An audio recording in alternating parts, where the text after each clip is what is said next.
YouTube channel. As always, we're your hosts. My name's Greg. This is Andrew, and we're here for some more Vintage Cube. Very exciting. This is our first pick, and Andrew, do you want to tell us why you've selected Scalding Tarn?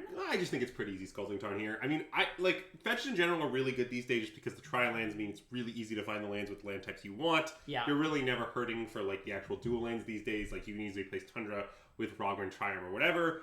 Also, Scalding Tarn is a blue fetch, so it's even better. Also, this pack sucks.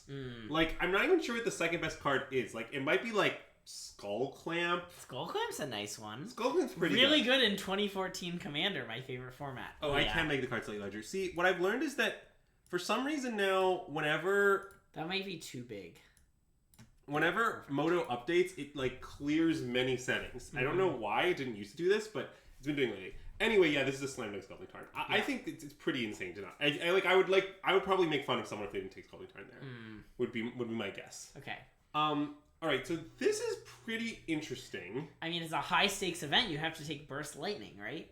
So, okay, we have Ponder, a flexible card, always good in any blue deck, and we have Here, a blue I'll scoot towards the camera just for you, miniature catfish. We have assorted we have Triumph and Underground Sea, both which are good lands fine with the Scalding Tarn, helps us grab some sort of nonsense 5-color deck, which is always appreciated.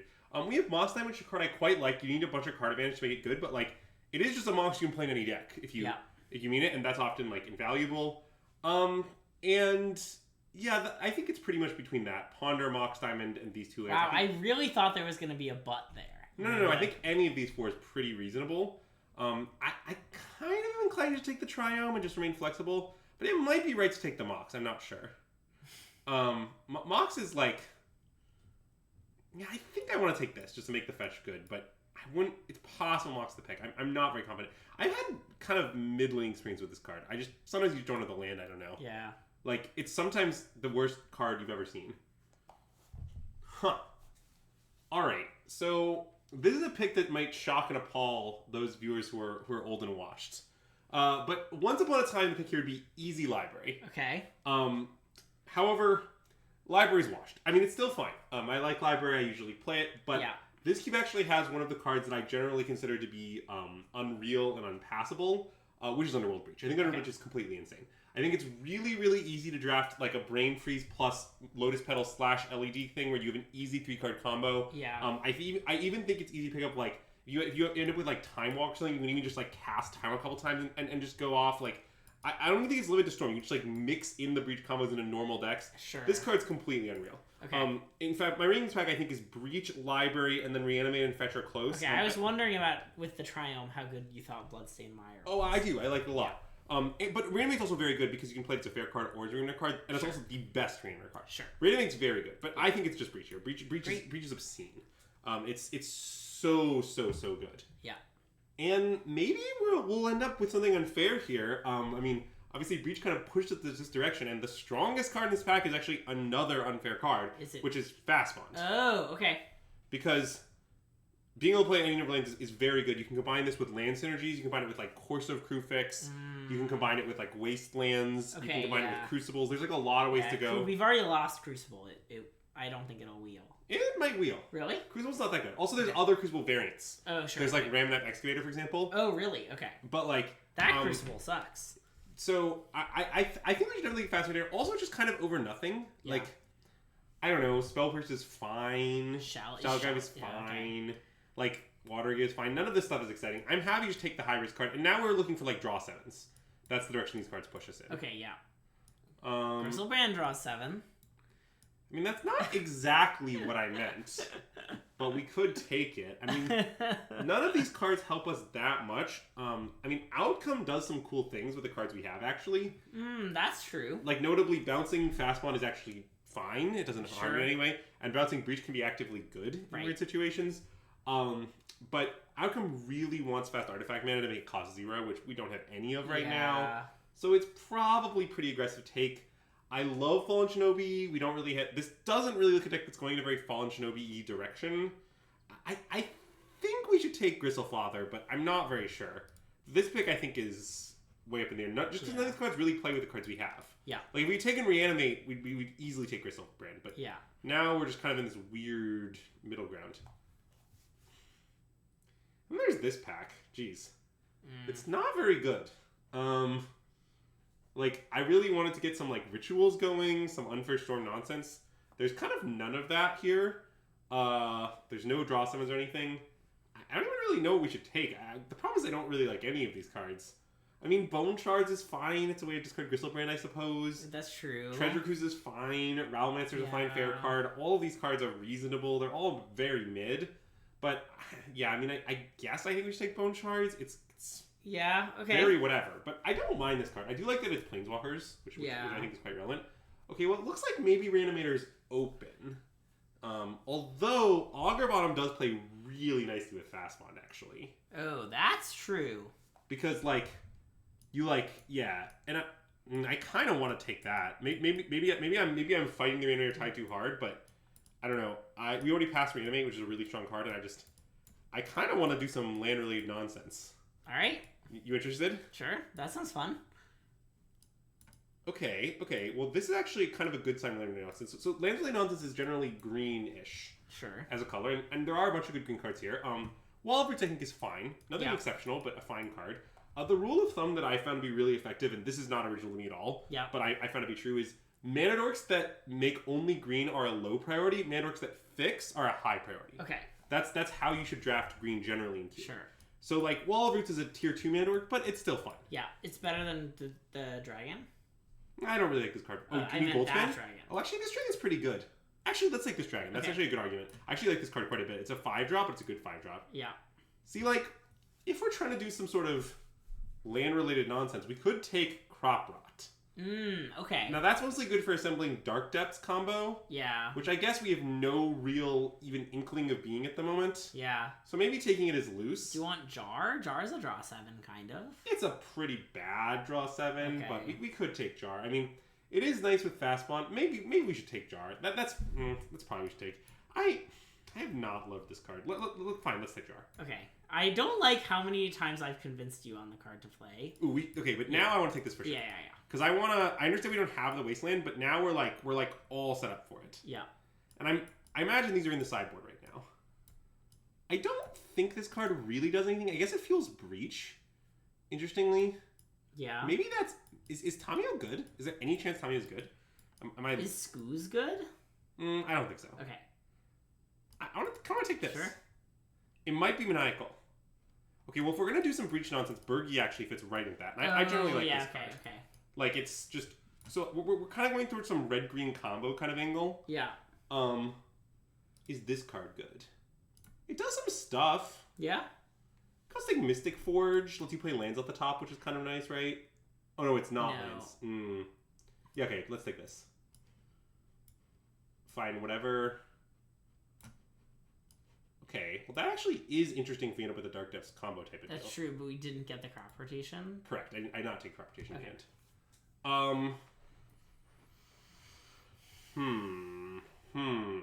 Our nonsense is not quite coming together right now. Yeah. So we open this pack where the best card is easily Mind Twist. Okay. But we don't. Our mana doesn't particularly support Mind Twist. Yeah. But we could just take it anyway. We can maybe play it.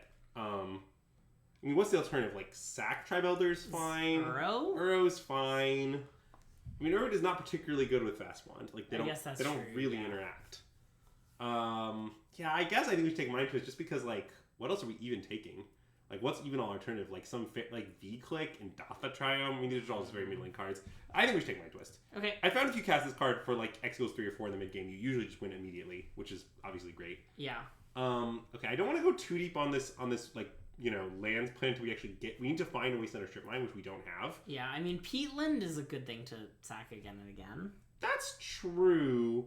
You can, like, for every 1 mana you have, I guess, like, if you get, like, Fastbond and Crucible, then for every 1 mana and 1 life, you can draw a card, which is kind of cool.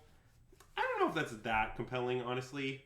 I think I just want to take Chandra, which is just, like, a good fair card. Okay. I mean, we're definitely in red. And Chandra is like a pretty just... I like kind of just like this card, period. Like, kills things and makes mana, draws cards, kind of does everything you want. Yeah. And I found that even when your deck is doing something unfair, games often degenerate to fair games, like, no matter what you do. Sure. So I'm pretty happy to pick that. Okay, and here, so I actually do like Custodial Lich quite a bit. It's a Monarch card, they're all broken. Yeah. This one's also broken. Yeah. But I also just don't mind taking Windswept Heath. I mean, it's a fetch land, it finds Rog and Triome. Yeah. Our mana's looking pretty aggressive already. Yeah. There also is we could take Savai Triome, but I think fetches before, like, fetchables is, like, my rule of thumb, and I still stand by that. Like, we'll wheel a Triome or something. Yeah. Then there's this pack. Yeah, I mean, we're not really finding the pieces of our breach, so I don't know if we want to be taking these Vamp Tutors yet. Yeah. I mean, someone should, but I think I'm just going to take Misty. Misty seems good. It's great. It also obviously plays nicely with this kind of thing. Yeah. Which is great. It also plays nice with Crucible. Like, it's just going to be an excellent deck. No one anyway says it. Okay, well, look, I mean, I don't know exactly where we're going with this land stuff, but wherever we're going, I think it involves Tireless Tracker. Yeah. Like, looks like just a great fair card for this nonsense. Sure, yeah. Even if we don't end up going deep on it, like, this is obviously just a good fair card. Right. In some sort of, I assume Proving Grounds wouldn't be an insane pick, but... I guess we are Jund, and is a Jund Triome, to be fair. But I'm kind of just hoping we'll wheel one of the Triomes in the earlier packs. Yeah, okay. Maybe that's too ambitious, but I really like this card here. I think it's a pretty unique effect, and I think it's really good for us. Oh, okay, now we're fucking doing it. Nice. This is great. Okay. So now we can take this Strip Mine, and then we have, so now, like, okay, so if you get, there's a lot of synergies, right? You can Crucible Strip Mine every turn, of course, right? Yeah. If you get Fast One Crucible Strip Mine, you Strip Mine all their lands. Yeah. Then if you get Augur, you can, well, I guess Augur doesn't actually interact with that part, but yeah, basically, it's just, yeah, this is an easy Strip Mine, easy Strip Mine. Okay. So, Fairy Mastermind doesn't really do anything for us, I don't think. I like Escape the Wilds as just, like, good card draw, but I think we should take Tetria Triome. Okay. Like, I've delayed the Triome picking a while at this point, and I don't think Escape the Wilds is so good that we should pass this for it. Sure. So let's take that. Candelabra. Does that do anything for us? Not really. I'm inclined to just take Thespian Stage on the logic that we might get the Dark Depths at some point. Oh, sure, okay. Mostly is Avenger of Zendikar a thing? I guess it does interact with lands, which is kind of the theme of our deck, to be fair. We could take Avenger. 3. Do you want to take Avenger? 6? I have no idea. We are a little short on, like, spells to play. We can take Avenger. Nah, I want to take Stage. I want to take Stage. Dom likes Stage. And Dom's never been wrong. I just don't really... Yeah, I do kind of agree with that. Avenger's just so mid. It's just, as a fan of my favorite format, 2014 Commander, Avenger of Zendikar is one of the best cards. and as a follow-up, I don't currently know if, like, any of this nonsense is getting in here yet. Sure, like, yeah. If we find our mana is, like, good enough that, like, if I'm very willing to play black, and I'm very willing to play the Vampire Hexmage if we find depths. Yeah. And we'll just, like, figure it out. Okay.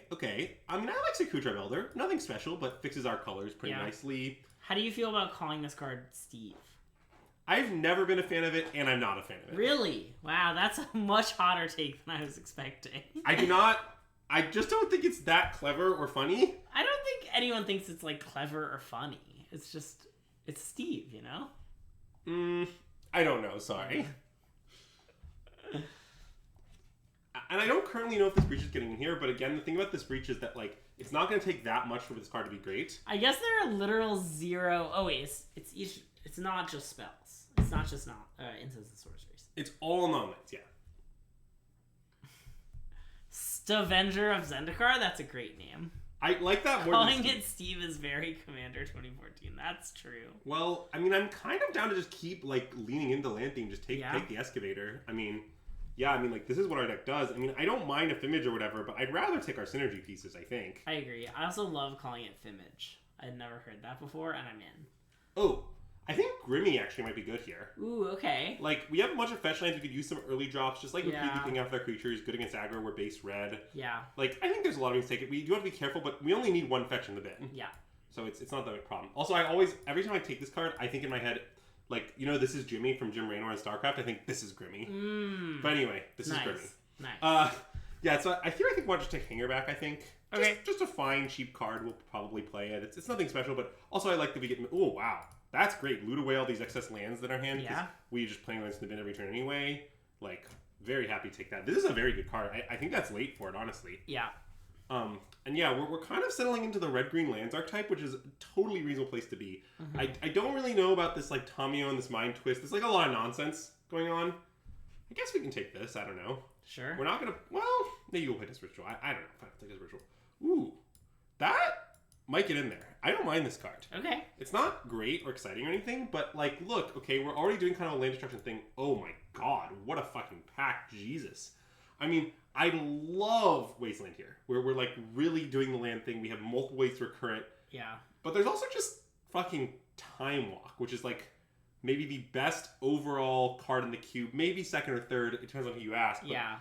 Clearly in the top 3, up there with Soul Ring and Lotus. Right. And we do have Time Walk Breach, which is actually very good. You just like cast 3 or 4 Time Walks. Yeah. And then you like ask them to beat it. Like, I kind of think we should take it. I don't think Wasteland's gonna wheel, which is very sad. Yeah. But like, Time Walk is fucked.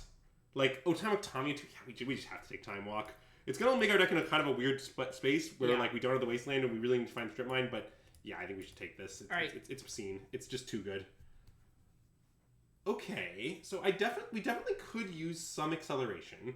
And Birds is one of the good fixers. It makes any color, so it will help us cast this like Mind Twist, this Time Walk, etc. Yeah. Probably, I think we should just take Birds, to be honest. Yeah. I mean, I wouldn't mind a Preordain, dig through our busted cards and whatnot. I wouldn't mind a Steam Mit's another fetchable. Sure. All of that stuff would be fine. Even the Scrubland, I think, actually adds some meaningful colors to it. Like, let's this fetch black, for example. Yeah. But I guess only that, so it's not even that helpful. Yeah. These shoots only have one color, can't help us that much. I think we should take Birds. I think Birds might be better for our mana. Yeah. In some sense. So yeah, I think Birds is an easy pick there. Okay, interesting pack here. I mean, I like Nissa. I think it's a good card. Yeah. Honestly, it doesn't really play into anything our deck is doing. Okay. But it's just a generically powerful green card. It might be the pick. I think the question is, do we need to pick a fetchable here? Do any of these fetchables like meaningfully help us? So this is not.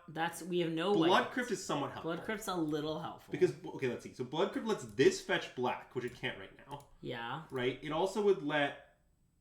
I guess that's all it would do. All it does. Yeah, that isn't amazing.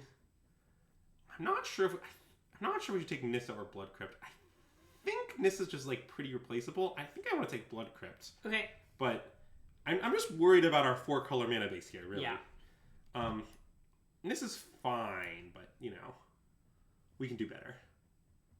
Wow, I mean, Tristan would pick Oath of Druids here. That's important to understand, first of all. Tristan's never cut Oath of Druids from any green deck in his life. Yeah. He doesn't care. He'll just play it. That's not even there. Let's see, what should we pick? So, does Rafine's Tower help? Kind of, actually. Let's this fetch black. Oh, it already can't. Wait, it lets this fetch black, which it can't right now. And it lets this fetch black, and it lets this fetch blue, although it already can. That actually does meaningfully improve things. What's the alternative? Like Rafine's Tower, Caracas. I do like Caracas, even though we don't really have any legends to bounce. Any thoughts? Tower, I think. I think so too. I love Caracas and all, but I'm pretty worried about casting our spells. And after this, we can stop taking lands. I promise. Yeah. All right. So now there's this pack. He promised, chat. He promised. 5, 6, 7, 8. So this is 8 lands. So we have 19 playables. So we need 4 more. Okay, that's good to keep in mind. Yeah. Well, I honestly do like Bitter Reunion. It's not amazing or exceptional here. Oh. Well, I was wondering if Magma Opus was the pick. I doubt it. We don't have any real ways to like cheat it on mana that hard. Yeah, I mean like fast spawn fetch. Yeah, but like if fast spawn's going, we'll be fine. Okay. What I like about Bitter Union is mostly that my intent is to discard lands when I'm constantly playing lands in the bin anyway. Okay. So it's kind of 1 red draw 2. Yeah. The haste ability is pretty irrel, but I think it's the pick. I don't love it or anything, but I think it's a fine role player. Yeah. It also just smooths your draws. You know, it's really bad. Okay, I mean, Zerman Orb is quite good in this kind of deck, although we don't actually have the main synergies with it. I mean, it's nice because you can constantly sack lands and then replay them and take 1. Yeah. So you can just like this goes infinite. So fast spawn, Zerman Orb, and a fetch land, does that go infinite? Does that gains you infinite life? It doesn't have to be fetch land. Any land, Zerman Orb, and a thing that we place in graveyard is infinite life. Okay. So we should take Zerman Orb. Okay. Like, that's really strong. I mean, I like. Wait, it's only infinite life with fast spawn, right? Yes. Okay. But with fast one, it is infinite life. Sure. Okay. And we just have two of the things that Yeah. This is the place fit. I mean, I love running counter into on color fetch. I think we should take the infinite life combo. Okay. I think that's too good to pass up. Most decks just can't beat infinite life. Okay, so Loam is definitely decent here. Yeah. Although we already have two ways to do that, I don't know that we really need the third one. Yeah. Especially because the Wasteland might not wheel.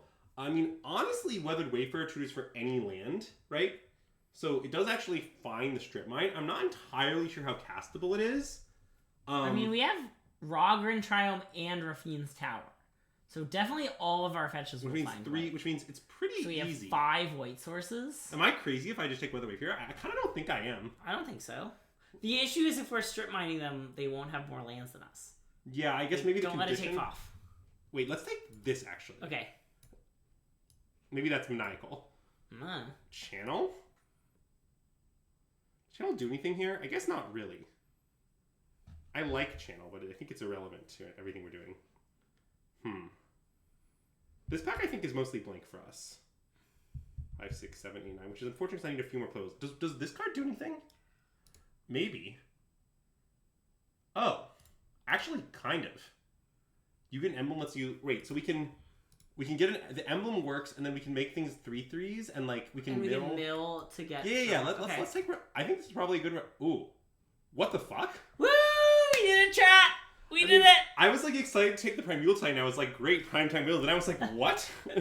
I mean, we're obviously taking Wasteland. This is a great Wasteland deck. Like, we're doing the thing. Okay, so here we should probably just take a green, like, value card. Garrick is fine. Deep Force Tournament is fine. Neither is exceptional. Deep Force mainly good with Skull Clamp. Sure, okay. I think I just want to take Garrick. Okay. No consideration for Chain Lightning? Not really. I mean, it's fine, but not really how I want to be spending our early turns. Sure. Would we play a Titan of Industry? Honestly, maybe. I don't mind a few big finishers in this kind of deck. Yeah? It does that. We didn't end up getting Nissa back. It does that job pretty well. The red-white land doesn't really help much. I think we should probably just take the Titan. Because we didn't take Weathered Wayfinder. Or we took Sarah Paragon. I took Sarah Paragon, which maybe was a mistake. I was just running out of time. It's fine. I don't think we're going to play this, but I'll take it, sure. I mean, this card does nothing. Cruel Ultimatum. None of these cards do anything. Whatever. Okay, I've actually seen this card be good. I don't know if we're going to play it, but let's take it. Now that we have the... I might play this. Yeah. This is nice. I mean, our deck is good. It's unfortunate we didn't end up getting the Courser Crew fix. That's nice because... lets you gain life as you fast bond, so you never run out of life and you just go indefinitely. Okay. But that's okay. It's nothing in the world. And it's also a little unfortunate we didn't get the depth stage, but other than that, I mean, we kind of got all the pieces for this deck to work. So yeah, I'm pretty happy with the results. And I think between the birds and the Ren, our mana is actually going to be like pretty functional. Yeah. It would be nice if we had a few more 1-drop mana doors because we have a lot of kind of a glut at 3, which is awkward. Sure. But you know that's fine. We did not see Titania. If we had, I would have taken it for sure. Yeah. And when Goldspin's fixing too, we got lots of fixing. Yeah. Also, it's not lost on me that if we get some sort of loam engine going, we could then play the horn. That's true. And that's nice. And I don't really know how good Reach is going to be in this deck. We didn't get any real fast mana to go with it, which is unfortunate. Yeah. I mean, Breach Time Walk is basically 100% to win the game. Yeah. But other than that, our deck doesn't do anything with it. Like, the point of Breach Time Walk, to be clear, is you just play Breach, and then you cast 2 or 3 Time Walks, and they die. Right. It's not that complicated, but, like, we also self-mill kind of a lot. Yeah. Like, this mills us, right? Like this helps fill the graveyard, right? Yeah. Like, this sacks itself. We have a bunch of fetch lands. Is Memory Jar bad? Oh, it's probably terrible. Yeah, let's play it. And hey, Call Direct, welcome to the stream and thanks for the follow. Oh yeah, the Tomio 2, which both picks up the Time Walk and fills the grave for Breach. Oh yeah, we got a stew cooking here, Greg. Okay. This is a nice deck. Yeah. I don't know how it's gonna do exactly, but I'm pretty excited to find out. Do you want to cut Slime now that since we got the Wasteland? We don't need like another way to blow up lands. I mean, I guess. But it also kills artifacts and enchantments, which is pretty good. I don't mind Slime as just like a card in our deck. Like I think this is pretty close to the right deck. I mean, I guess maybe Slime Ball is the worst card. That's conceivable. Maybe it's Bitter Reunion. I mean, Bitter Reunion I took, it's fine, but like, it's not really necessary to the plan or anything. And I think it might be Bitter Reunion. Okay, that makes sense. Okay, so then now we're gonna have to do the actual hard part, which is figuring out a mana base. I'm here for it, Azax, upon consideration.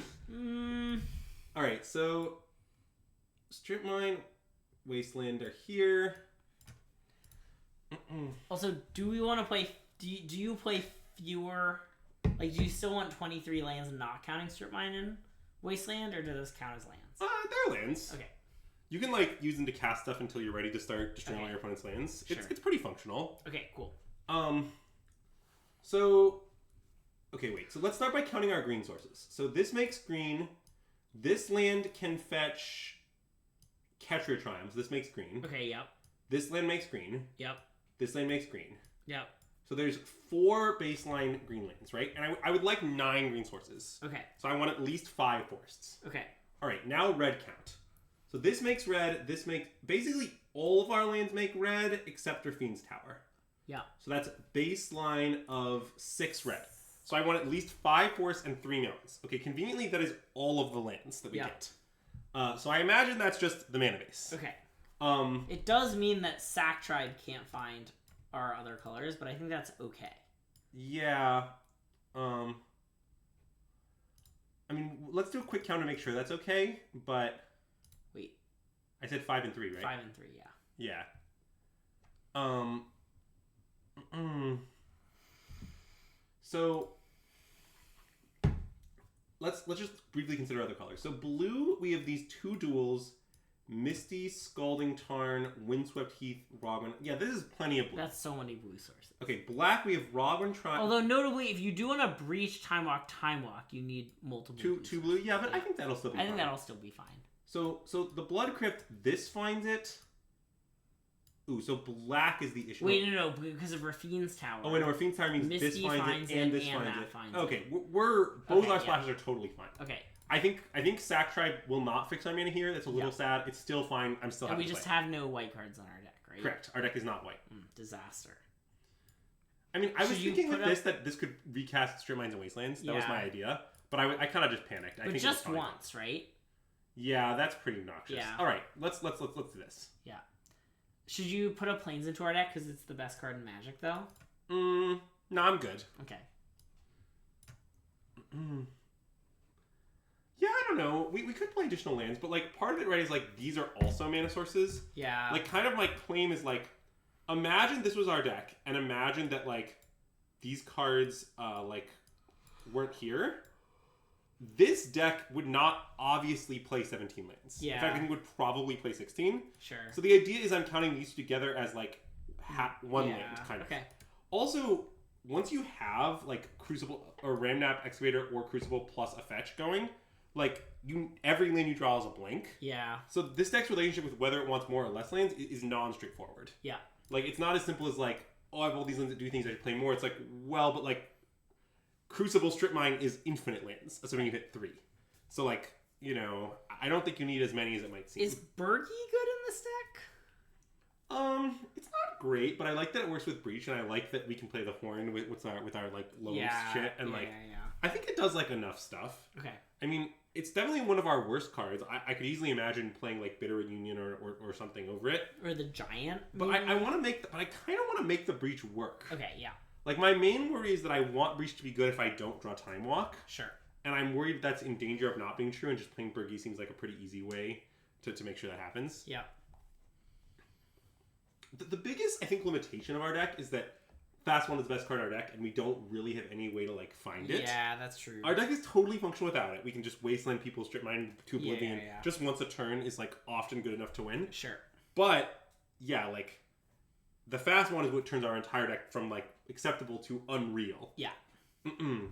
I often like to try to pick up like, you know, something like Enlightened Tutor, Vampiric Tutor, Demonic Tutor, something of that nature for these decks. And we did pass up on a chance to take a Vamp Tutor. I think we took a fetch over it though, so I don't really feel too bad. Yeah. The fetches are a pretty integral part of everything that's happening. Like we have 3 of them and they're worth their weight in gold. Yeah, definitely. They're good fetches too. There are no bad fetches, Greg. All fetch lands are valid. I mean, you do have like 3 triomes. I think we would play any fetch. Well, that's what I'm saying. Yeah. I think that scenario is like not uncommon, like legitimately. Oh wow. I mean, I think this hand is great, although it's kind of bizarre. Wait. Oh yeah. Okay. Wait. They can still see. But yeah, basically, so this hand we're gonna play turn 1 birds. We're gonna play turn 2 Ren and Realmbreaker, a classic play. Yeah. Then we're gonna play Chandra, and then we're gonna cast Time Walk. Sure. And then we're gonna laugh. Time Walk's really good with Planeswalkers. Yeah, I mean, it's mostly good with Magic the Gathering cards, of which Planeswalkers are a subset. That's true. But yes, I do agree. Oh, can we minus Ren to get back? No, we sure can't. No. But it is nice that Ren will let us cast Time Walk with ease. That's true. Because we might want to fetch all untap lands here, which makes the Triome aspect a little difficult. Yeah. But yeah, I mean, it's nice that our deck is just also capable of, like... I mean, like, look, turn 2 Ren, Realmbreaker, turn 3 Chandra, I think just, like, beats people a fair amount. Especially when backed up by Time Walk. Wow, they skipped their draw step? What a foolish choice. Basic Mountain Go is a pretty weird start in Cube. Definitely, like... Red non-aggro decks are on the rise in this Magic Cube iteration for because of like a lot of the gold cards they added. What odds would you give this Birds of Living? Not incredibly high. I would say that if I were to offer this Birds a life insurance policy, the terms would not be generous. Yeah. What about that Birds, the one in the background of the art? Wait, it didn't kill the OT. That's pretty good. Hold. We're off to a good start for our Birds of Living. Oh. Knew it all along, Greg. Obviously the birds lived. Yeah. Why would you doubt that, Greg? Why are you such a doubter? Yeah, I'm sorry for my doubt. So I kind of want to shock the Blood Crypt and play the Ren. Okay. Just because I'm a little concerned about our mana, like, functioning. Yeah. I understand that's a pretty vague concern, but, like, I'm just imagining scenarios where we get really punished for not doing this, so...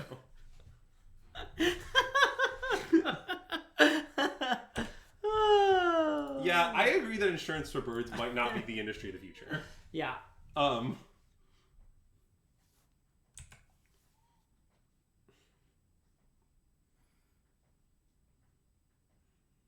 mean, that is annoying. And what's annoying about it is that, okay, we'd really like to next turn play Chandra and minus on the Rattlemaster to handle the problem. Yeah. But if we do that, the 1/1 will just kill Chandra immediately. Which I don't love. But, okay, what's our alternative? So we could Time Walk. So one option is we could Time Walk, Acidic Slime them, and then play Chandra. Which I think is honestly pretty reasonable. And just blow up Island? Just blow up Island, yeah. The idea, because then, like... What does Rattlemaster do? Does it pump the goblins somehow? No, it pumps itself when in goblins attack. Okay, yeah. It's that one. It's the best one of its ilk. But yeah, like, this is not a great use of Time Walk. I don't love that we're doing this, but I kind of just don't see another appealing option. I don't want to trade Chandra straight up for Rattlemaster. Yeah, me neither. So yeah, I think here we just Time Walk. And then play the Triome? Yep. Or do we plan on cycling the Triome? I think we should either play the Triome or fetch for a Triome. Sure. Oh, we can force. That's very bad. Ooh. I mean, I knew this was possible, obviously, but the Chandra plays no better against it. Just force the Chandra, so... Yeah, I think you might be right. Maybe we're cycling this. Well, now we can play the Triome with the idea that next turn we could play Chandra and jump for it with... Oh, I guess that doesn't even work. We still have another goblin. Well, we can just fetch Karuga Triome and still... I mean, I think next turn we're going to play Acidic Slime is most likely what's going to happen. Sure, okay. So, like, play this, fetch a Triome, play Acidic Slime, blow up Island, and hope to block this. Yeah, okay. It's not an amazing plan, but I think this is most likely to end up cycled. Okay. So, yeah. I do like Karuga Triome. Ketria Triome, fine. It does sound much like Krugen, in my defense. Yeah. And I mean, I admit that our opponent's playing a pretty classic cube archetype, which is just like blue-red, like fast pressure backed by counter magic. Yeah. It's an age-old cube strategy, and it's pretty good. Like, I like Rattlemaster a lot in these sort of disruptive blue-red decks a lot of the time. Yeah. Often just kind of a plan B threat for something like a Sneak and Show package or a twin deck. Or even just straight up blue control. That's very weird. This confuses and perplexes me. Okay. But we'll figure out what that means later. Is our plan to destroy that or Island? We might want to destroy that. We are kind of dying. I think probably Capture Charm still. Yeah. Yeah, I think we probably do want to destroy that. I mean, this isn't great, but we will, I think, be okay if this works. Also, that's very good. We need to let it cook a little more. Yeah. But it's the time walking is coming. Yeah.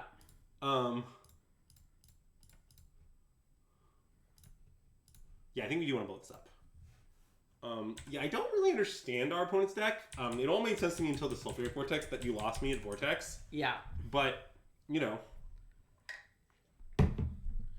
Oh, this is bad. Because now we're taking how much damage? It's like mucho damage. It's a lot of damage. Yeah, but by some metrics, so let's see. It's 3 goblins, it goes to 5. This is just lethal. Yeah. Unlucky. Dang. Yeah, I mean, I would make all the same plays, I think. Maybe they won't attack with all their goblin tokens. That seems rather unlikely. I mean, I guess. Well, yeah, okay, I guess the Chandra would have been countered. Yeah, none of our decisions were particularly impactful here. Yeah. All right, I'm good. Thank you for showing me that you have this Ragavan. Yeah. Okay, so... I mean, this might be a matchup where Crystalline Giant is good. Like, maybe Titan of Industry's too slow, though it does gain 5. Yeah, I mean, it does a lot of good stuff. Is Mind Twist bad? I guess Mind Twist is never bad. Yeah, my suspicion is indeed that Mind Twist is never bad. So, okay, wait. Let me make sure I understand what this does. Lifelink is one of them. So is Hexproof. So is the counter. I mean, this does some nice stuff, honestly. I think we should board this in. I somewhat think this should go. Although, blowing it up is nice. Maybe Tamio should go. Yeah, I was thinking Tamio kind of Yeah, sucks. I think that maybe is more dirtily than this. Yeah. Let's try that. Okay. Well, I don't think Briggy's great, but we might need a 3-3. Yeah. I mean, this hand's gotta be fine. Yeah? It's nothing exciting, but we fetch for Triumph, play this. We have like this, we have this, we have this. We got a lot of stuff going on.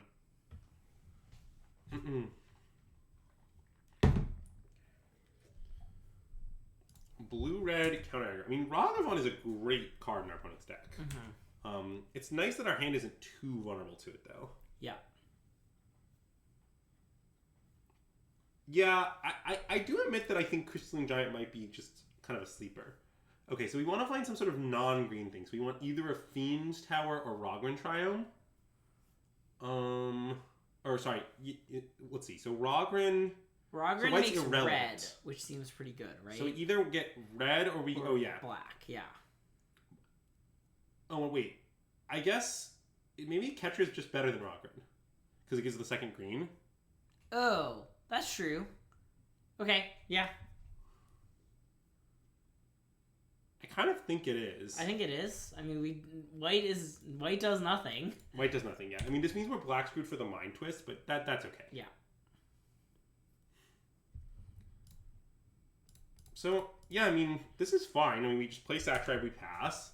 We'll block the Ragavan for turn, and if they offer the trade, I'm not interested in accepting. Oh, I think I want to accept. Yeah.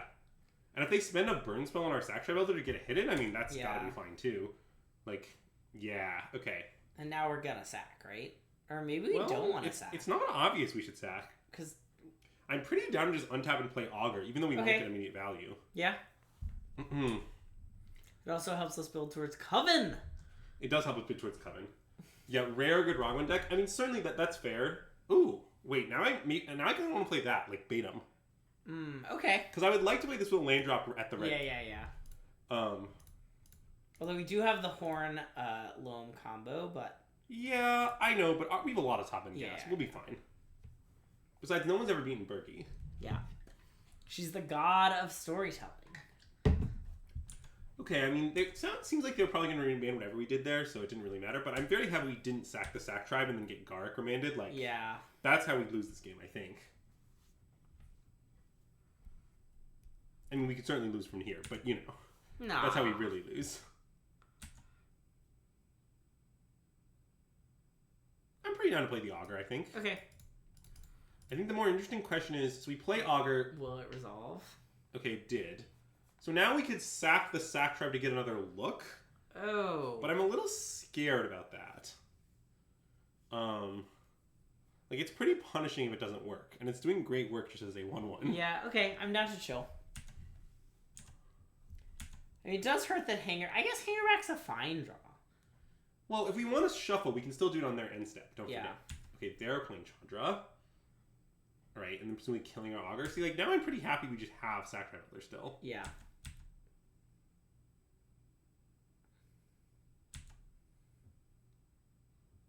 In fact, we can maybe attack Chandra. Yeah? As bizarre as that is, and force the trade. Yeah?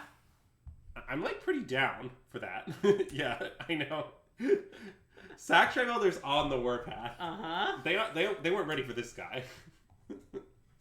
Who would win? An old ancient snake shaman or a pirate monkey that has dominated modern? Okay, wait. Let me try, Greg. You really flubbed it, I think. Okay, yeah. Who would win? One of the most powerful cards in all of Modern, or one Snaky Boy? There we go. You did better. Oh yeah, yeah. You block. All right, so now we can just loan back Misty, play Misty, and Hanger back. Yeah. Seems pretty reasonable to me. I love it. And I don't know if they like force the loam or something. Like so be it. I don't really care. I have no idea what this really gets at this point. Let's see. Do we have any more untapped duels? I guess not really. So we'll just find Forest. Yeah. It's a little awkward, but it's okay. It's fine. Catcher Tram's all I need. Or Kruger Tram if you prefer. I do, actually. On the topic of 2-minute 1/1s, by the way. It's a great 2-mana 1/1. You know what they say, Greg? One good 2-minute 1/1 deserves another. Yeah. I've often heard that said, haven't you? Do you think they're gonna play like Atali? That would be very, very bad if that happened. Yeah, I mean, I hope they don't play Atali, but I don't really have a plan for what happens if they do. The fact they made 2 mana is rough. People have said this. Good to know. Yeah, many have questioned whether when I say many are saying this, if people actually are saying this, but they are. Don't worry. I assume they've always said it. So now we have the incredibly powerful combo of Bergie Hangerback, which is where you use the red to pump your Hangerback. A combo. People have said this. Thanks, Azax. Really appreciate your support. I've never said that word. Everyone's really thinking about what to do here. Which is weird that they activate Chandra so confidently and then tank. Yeah, I mean, like, they have just, like, multiple great plays to do with the mana. I mean, that would be bad if true, but... Okay, I mean, I don't love that they have Thundermaw. Mostly because I don't really know what our plan is to deal with it, to be honest. It's certainly... Our plan is not self-evident. Yeah. And I'm sure they just punted and could have used another mode of Chandra. There's no particular reason they kept the 2 mana up, right? Yeah. I'm also concerned about what you're concerned about. I don't really want to dredge loam, I think. No.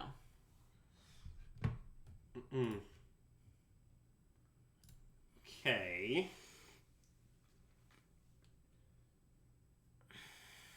What should we do here?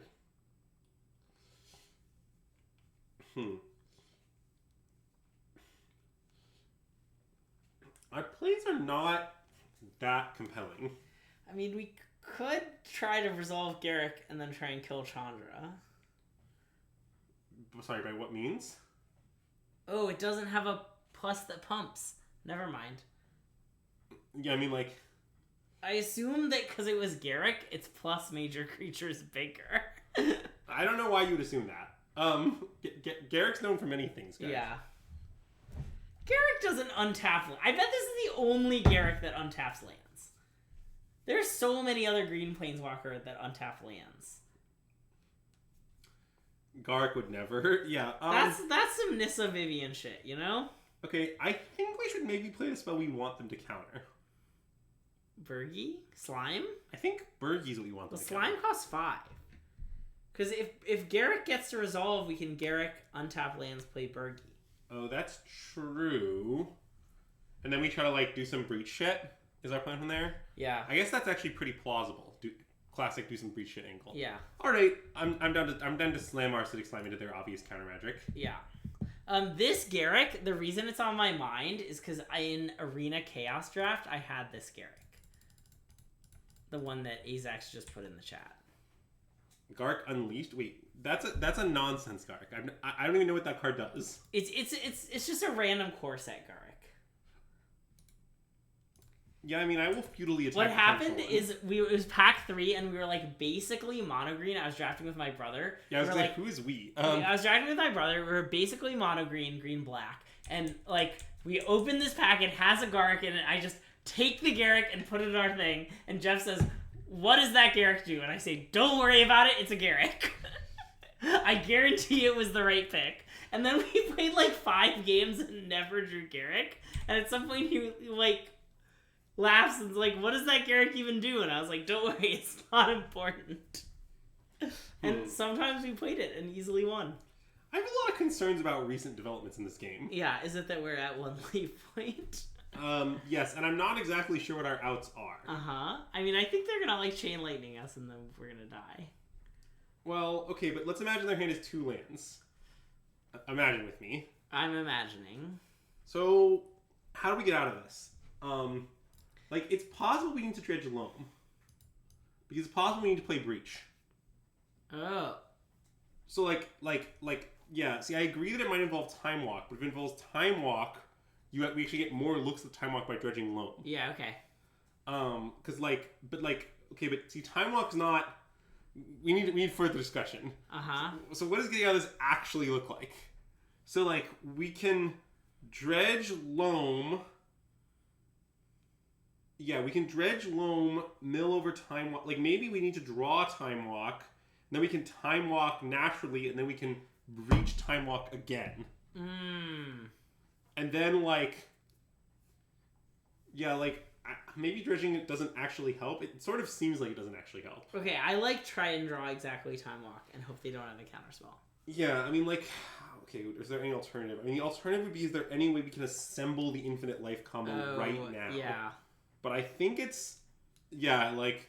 Dredge into exactly Fast One Crucible Zernar does work, for instance. Yeah. Well... Yes, in Ajax, into play. Yeah. Into play is indeed the plan. Yeah. Also, are you aware that, like... I would bet a large sum of money that they have a counterspell up. But... They've never had a counterspell here. Good point. Like, I'm just worried that 2 Time Walks will still lose. Maybe we can figure something out involving 2 Time Walks. Okay, fine. We'll take a natural draw, I guess. I think so. And we're dead. Nice. Wait, do you want to try and resolve a spell to see if they have a counter? I guess we can play the Horn. I like playing the Horn because they might counter it. I also don't have a plan if this resolves, I'll warn you. Oh, dang. Alright, now we discard Gark to the Horn. Yeah. Don't ask me why I'm doing this. Alright, nice. Alright, now we discard Crucible to the Horn.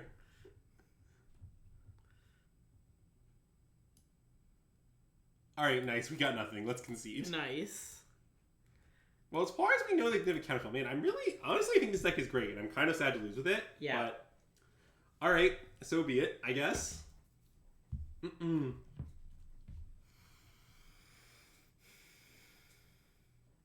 Well, I was imagining that, like, if we horned into land Fast Bond, right?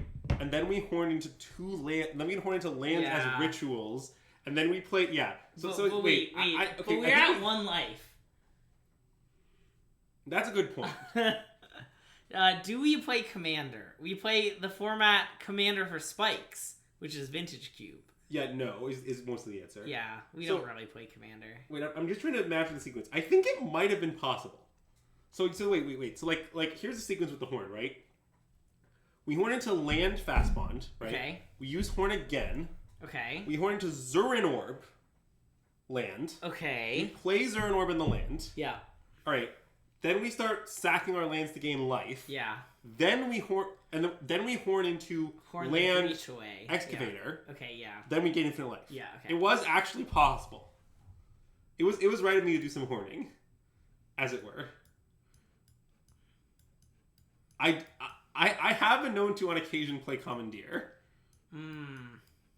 God, this hand is not good. It's not. Our deck doesn't have many cheap cards, notably. Yeah, I mean... I think it's still... Oh. What, you want a mulligan? I kind of do. I can't really imagine victory. Yeah. Okay, that's mulligan. No. Azax, we would never. I mean, our hand doesn't have green mana, but it's immensely better. Yeah. Yeah, I mean, I think we should sneak this and tug Acidic Slime. Wait, do you want to tug birds? Well, I'm not sure that I do. Okay. You can tug Slime. I think I want to tug Slime. Okay. And then open on the classic play Rafine's Tower Go. Yeah. And that even is a classic play. Yes. Let's see. I'm trying to name other cards that come into your cycle. I can't think of any. Well, one of them is Sun Scour. One of them... Doesn't one of them deal 4? Like the black one deals 4 and you gain 4? Soul Spike, yes. Soul Spike, yeah.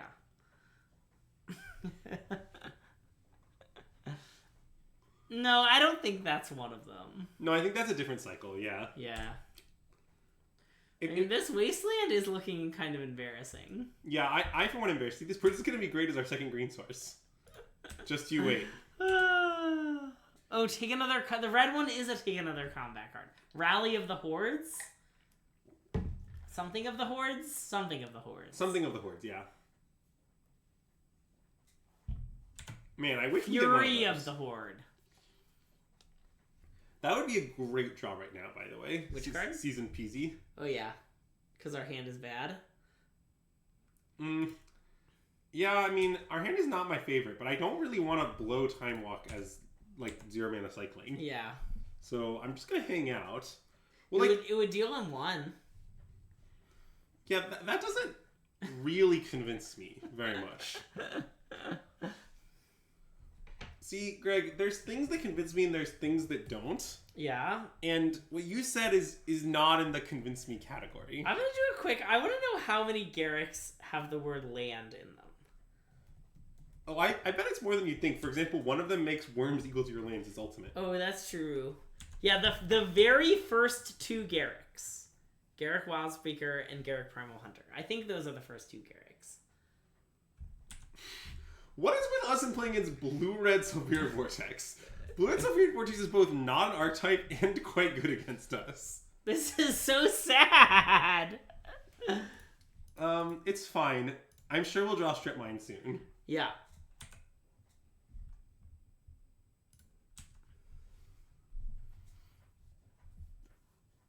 Our last opponent was certainly not Mono Red Splash Power, but yes, I agree that it is respectable to play Mono Red Splashing Ancestral Recall or Time Walk, although I still try to avoid playing the card Basic Island in those decks. Yeah. I end up doing that sometimes. I mean, I'm not saying that I would cut the power if I didn't, but like, you know. Our last one was just playing classic Mono Red Splash Mana Leak Force of Will and, you know. Yeah. Kind of assorted nonsense, but... Basic Island is the true power, yeah. There aren't as many Garricks as I would have guessed. Well, Garrick was famously phased out after he became a villain. That's true. But he's good again now. Yeah, I don't really understand why or how. It didn't, like, Oko save him, or, I don't know, it was in Eldraine. It can't be the case that Oko saved him. Oko is a villain. Oko is, in fact, the main villain. Okay, well, our opponent exiled Bergie, which little they know only makes us more powerful. Yeah, but I do think they're about to cast it. No. Oh, wait, they did. Yes, okay. I thought maybe they're going to cast something better. Alright, we might need to Time Walk a 0 mana cycle at this point. Yep, I'm ready. Well, what's great about it is that we also take 2. That's true.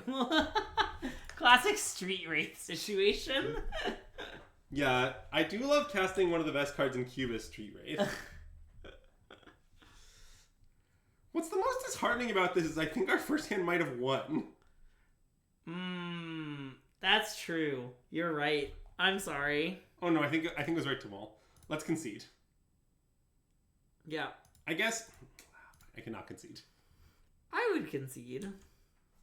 I don't know. The issue is just that my imagination is very powerful and I can still imagine victory. Okay. Yeah, I guess if we somehow assembled the infinite mana combo. Yeah, I mean, it probably wouldn't be that hard. Okay, maybe we should take Birdie out of our deck. Birdie does seem pretty bad. We can play Bitter Union over it. Yeah, I like Bitter Reunion more. Bitter Reunion would have been so good. The curse is broken. Wow. That card's been printed a lot of times for a card I've never heard of. Wait, it's the one that you like draw a bunch of cards. That's one of the things it does. Yeah, would you mind elaborating on what it does, Greg? You either give all your non-humans +3/+3 as an instant, or you draw cards equal to the highest power among non-humans you control. Okay, go on. That's it. Nice. That's the end of the card. Did you want more modes? This is like an older card, you know? Yeah, I wanted more modes.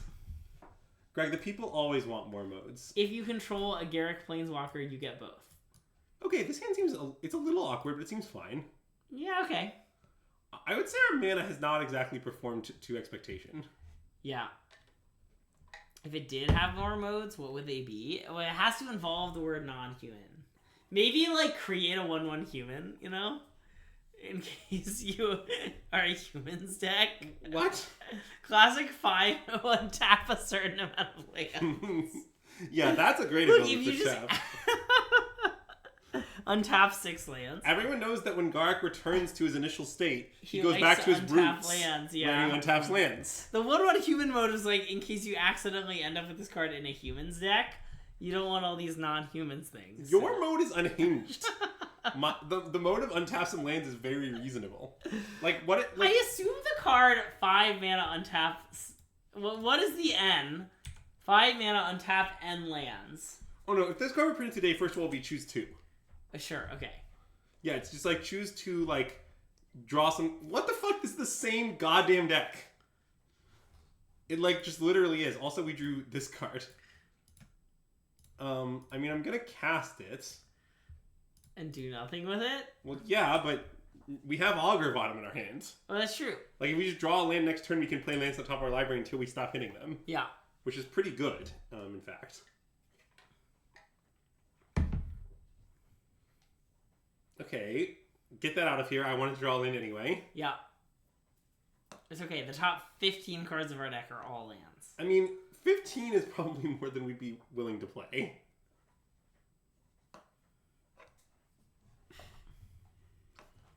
This is like the Thoughtseize book from matchmaking. Maybe we should have got Wasteland from our deck. No, I still believe. Okay. They found Goblin Guide. That is... I'm offended. You can't just find Goblin Guide off Imperial Recruiter. You gotta have some standards opponent. But it's fine. Their Goblin Guide's gonna draw us a land, then we're gonna draw a land for our turn. Uh-huh. Then we're gonna be off to the races. 13 cards of our deck will be lands. Well, that's still too many, but roughly yes. They didn't play Goblin Guide? I mean, I'm gonna block. Yeah. Like, if they want to burn the 1/1, that seems fine.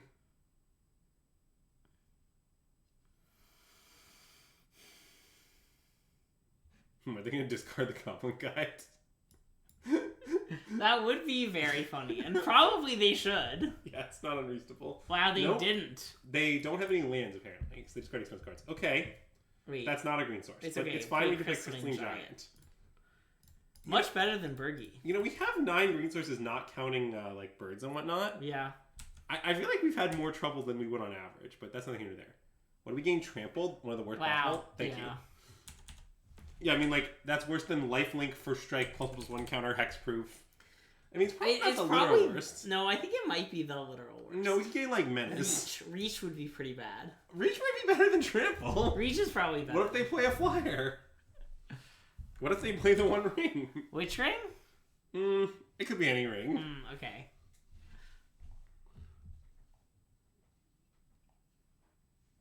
I think we should maybe go to... I guess let's go to combat first. Okay, yeah. What do we got? Vigilance. I don't really think we should attack with it. No. I think we should attack for 1 in Time Walk. Yeah, agreed. Man, we've done a lot of unsavory things with our Time Walk in this deck. Uh-huh.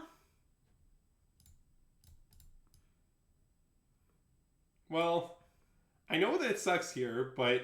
It adds a counter to the giant! I think that we need to, like, We need to get going.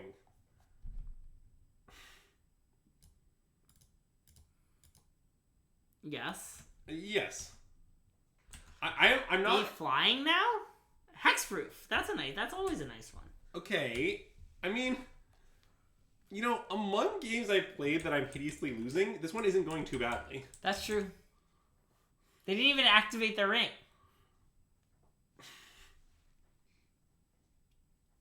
Oh, we attacked into protection. I did attack into protection once with Doctor, yeah.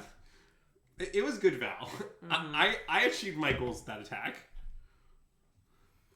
Let's see, wait, what's the exact quote? I spent my time in a manner consistent with my values. Okay, well, I am rich, but that card doesn't really do anything. I mean, eventually Crystalline Giant will beat our opponent's entire board. It's only a matter of time. Are they making a new ring? Are they gonna make a Crystalline Giant? It doesn't target, right? Maybe Crystalline Giant. Oh, that makes a lot of sense. Yeah. I mean, they could do it, but I just can't imagine that being a reasonable play. Okay, a land tier of any kind is good. Or we get a card that relies on us playing lots of lands. Uh-huh. See, okay, so a lot of times when I look at Vintage Cube decks, wait, now it can attack! I mean, this has reach, but just this. Just that, yeah. Okay, get him. A lot of times when a non-Vintage Cube player look at Vintage Cube decks, they all look like just weird piles of cards. And our deck is no different, but it sure is behaving like a weird pile of cards, of just like random cards, you know? Yeah.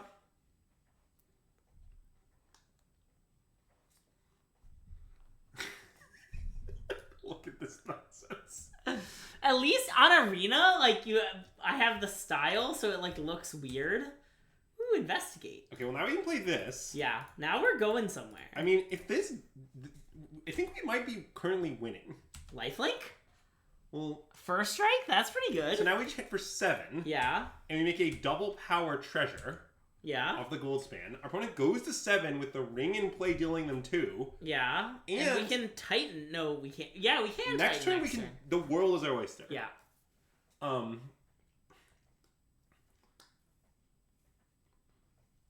first strike might be better than lifelink, huh? I guess menace would be pretty good. What do you mean? Why would menace be good? Then they can't block it with Robber of the Red. Why would they want to do that? Them not being able to block our smaller creature is one of the most irrelevant things I can imagine.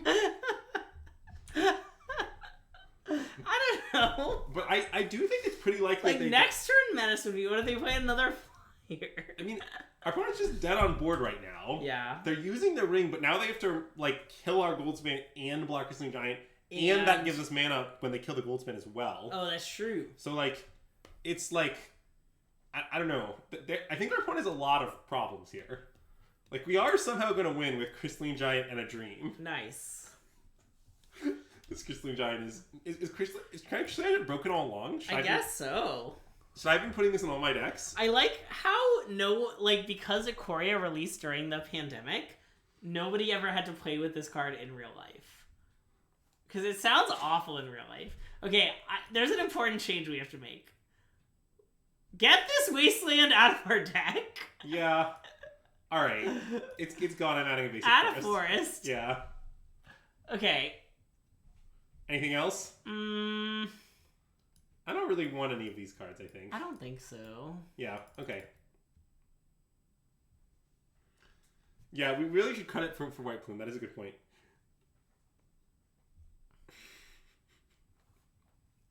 Our hand doesn't do anything. Mulligan it. Yeah. A pile of cards! Alright. Okay, this hand is actually good, I think. Okay, and we'll tuck Zurin Orb? Well, I haven't really gotten to the stage of figuring out what we should tuck. Yeah, I mean, it might be a 4-drop Walker. Oh, I guess you could tuck a 4-drop Walker. Probably this one. Yeah, I mean, 3/3s did look really good against their deck. That's true, but I'm not sure they're It's hard for this card to play this card. Okay, fine. I just think it might outperform Zurin Orb, but... Well, but my kind of argument is just that, like, with Tireless Track, like, our hand is so good if we draw lands. I mostly regret if we don't draw lands. Also, they are playing mono red. Zernorb is definitely better than usual, right? That's true. Raminep Excavator? Oh, we're almost there, Greg. Yeah? I mean, okay, Cleveland? even just these 3 cards is actually kind of a combo. Yeah. Also, we can use the classic Zernorb Grim Lavamancer synergy. The giant counter tracker. You may absolutely share a link to that. That sounds like it's good entertainment. Land? Okay, we're cooking with gas now. Thank you, Goblin Guide. Your services are appreciated.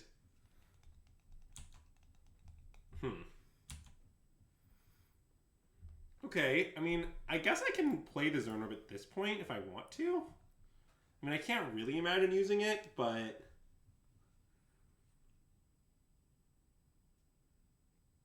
we can kill the wrong one. Yes, I'm aware of the float where I can kill the wrong one online. We also can kill the wrong one in a more direct manner. Yeah, I do like that manner. I'm trying to figure out if we should play this. I guess I can't really think of Do we have Bitter Reunion in our deck? Would we discard it? Probably we wouldn't even discard it. No, it's going to do work. Let's play it. It'll be fine. I'm dying. Okay. Wait. Undying or? Yeah. Wow, do you want to roll on this website? Yeah, let's roll on this website the chat can't see. Flying. Hexproof. Lifelink. Wow, the chat. This is a great feature here. Let me just put this up. Let me just while other things are happening, let me put this over here. First strike. Lifelink. Well, I know I'm a Shield Breaker's reason not to play it, but I'm worried that like there are reasons to play it too. For example, what if our opponent plays Wasteland or Strip Mine?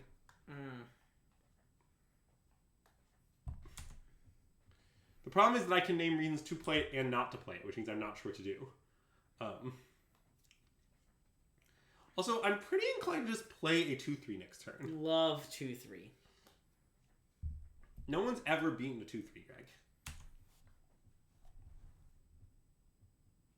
Okay. I mean, I don't want to do that yet. Yeah. But we're getting somewhere.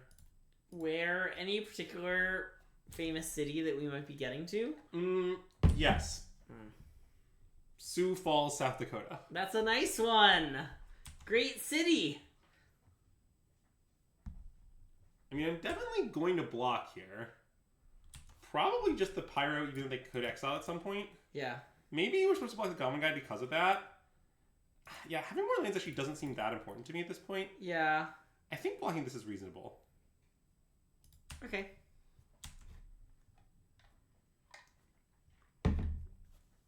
I'm just worried the 2 tokens like could legitimately finish it off in some scenarios. Yeah. Oh god, the Vortex. Okay. We're all set. Everything's fine. Lifelink. Oh wait, maybe not lifelink. Well, lifelink is not the best, but I want to play this, and then I want to play Ketria Triome. Yeah. And then next turn we can Acidic Slime the Vortex. Yeah. And we're obviously going to gain First Strike or something. Well, we gained a lifelink. I mean, that's maybe still good, even because we're going to destroy the Vortex next turn. Yeah, but we have some issues where, like, we really don't want to block with Crystal. I guess Hexproof would have been the best. Yes, Hexproof would be the best. Hexproof is often the best. It's fine. You want to roll to see what we'll get next? Sure. It won't be First Strike, though. Okay. It's flying. Sorry. That one's not very good. Then Menace, then Reach. None of these. Hexproof is not coming for a long time. Okay. I hope you enjoy this simulation. Maybe our opponent will not attack because they'll forget what Vortex does. The issue here is, I'd really like to take 4, but if we take 4 and they have only a Flashback Firebolt, then we just die. Okay, yeah. So we have to block. Okay. Because anything they can finish off with would also kill us. Yeah. So maybe they have nothing though. It's not crazy to throw away the Steam Power for 2 damage. Yeah, and they might Flashback Firebolt to kill the giant. Well, that's what I think do on this line, which is a little sad, but ultimately fine. Because we go to 4, but then our Zernorb actually starts to look really appealing. Yeah. And at some point we'll do something with this line nonsense. Yeah. Yeah, like, in fact, I should maybe play Strip Mine here in preparation. To shut shit down. Okay. I mean, I assume we're gonna not destroy their lands. We're gonna gain life. That seems much more important, but that's true. All right, forest. Yeah. You are right. But we're about to start Zernorming the crap out of our opponent. Remember when Greg wanted to tuck Zernorb? Does anyone else remember that? I remember. I guess Garrick would not have been good at any point. Well, this is why I thought it would be good. It's just that we had a bunch of expensive cards in our hand. It's just like... Yeah, that card doesn't do anything. Well, it doesn't. They have a white spell stuck in their hand. But... Nope, they have the One Ring. Okay. And that's certainly a good last card to have if you're our opponent. It sort of is. I mean, now we can start strip mining them. Yeah. And I'm not interested in doing that. So wait, let's figure out our full turn. I'm pretty sure it's something like play Chandra, make mana, play Tireless Tracker, play strip mine them. Yeah, that sounds good. Yeah, okay. This works, right? Yeah. I keep forgetting Catcher Your Try on weak screen, but... It's really an important factor about the card, to be honest. Wait, can I suggest something insane? Yeah? What if we, instead of strip mining them, gain 2 life and play birds? Well, I can't do that now.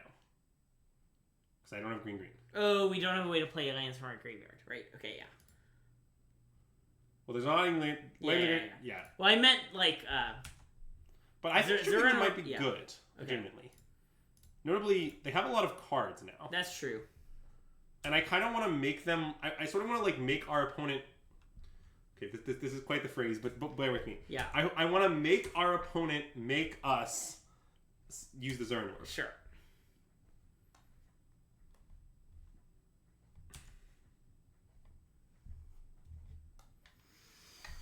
This One Ring card is pretty good.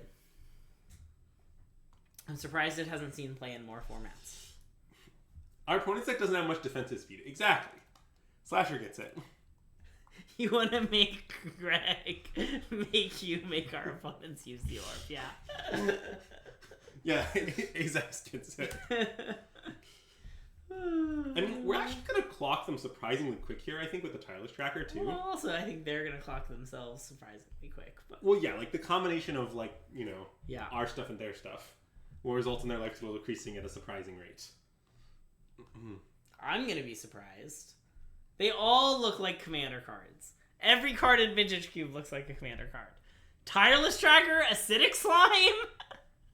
Those are both commander cards. Wow, that's a way to get rid of the ring. That's a very creative way. Also, it's an issue for us. What does the rest of it do? It throws artifacts at us for 3 mana. Oh. We might have to kill that, huh? And the artifacts deal 2 damage. Yeah, okay. I mean, I think we need that to kill. We need that dead. Is what I think. Yeah. So wait, I want to have... Okay, wait. I think I want to tap, like, this for Crucible. Okay. I guess... Hold on. I guess let's start in first place. I want to kill this thing. Yeah. And then we're going to need to start holding off these Thopters with life gain, but that's okay. Yeah. So then I want to cast this, right? Yeah. And then I guess... So then we play Strip Mine, clearly. Yep. And then I think we can cast both our spells. Yep.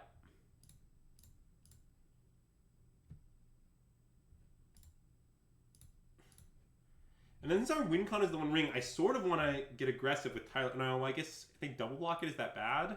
It's probably not bad. They just trade their 2 elementals. I guess I should have not. I should have attacked first. Yeah. Okay. Yeah. Let's chill. Okay.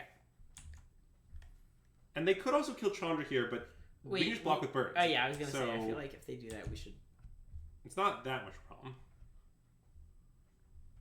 I mean, if we find Fast Bond here, we also will immediately gain infinite life, which is very relevant. That is true.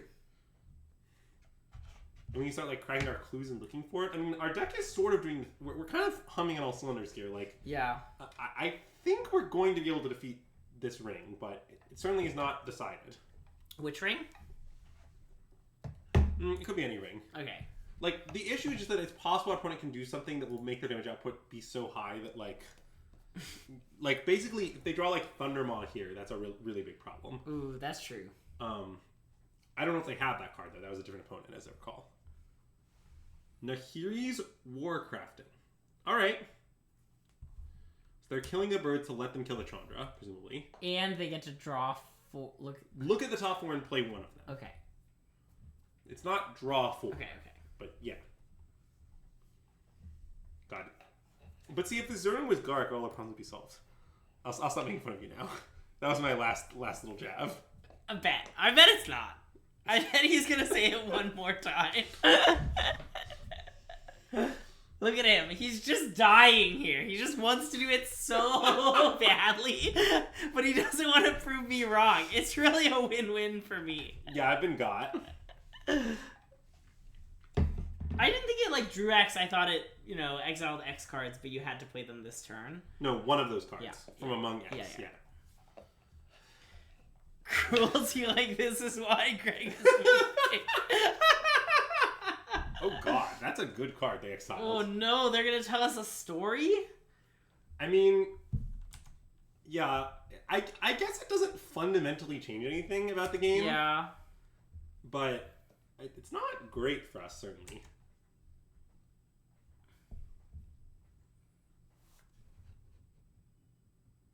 Alright, well, Chandra down.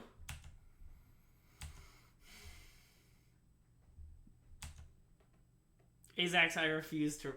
That's Infinite Life. Woo! Alright. Let's do it! How about one look at win the game? Sack this. Do you think it would have also gone infinite with Garrett? By the way, it's also infinite mana and infinite clues. Ooh, that's nice. So we can also draw our library and cast any number of spells. Just FYI. Yeah. So wait, let me just quickly always yield to this and always yield to this. Nice. You have 14 minutes. You don't need to always yield. Well, oh, this is game 3, right? Yeah. Yeah. Yeah, it's probably faster if I do this or something, yeah. Opponent, this does not stop, if you were wondering. Uh-huh. It is so much slower than Heliod, that's true.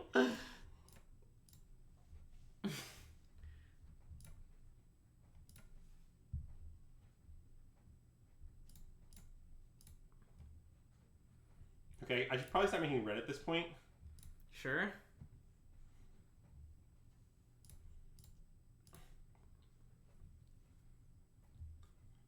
And then, I don't really know what's in our deck, but I assume we can draw to something that will immediately just... Well, we can remove all of our opponent's lands at some point. Oh, that's true. Yeah, that's a good plan. I don't know, I think once we get to 20, we should just remove all their lands. Yeah, okay, I like that.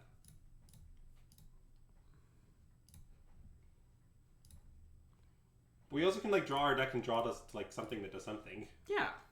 Titan of Industry, or, I don't know, Garrick. Oh.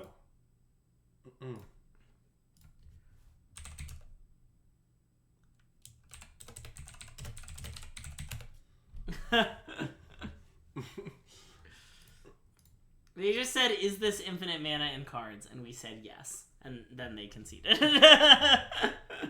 They said, oof, infinite mana, infinite life in cards, and I said yes, all of them. We could have also said infinite land destruction. Yes, we were going to at some point strip all that away.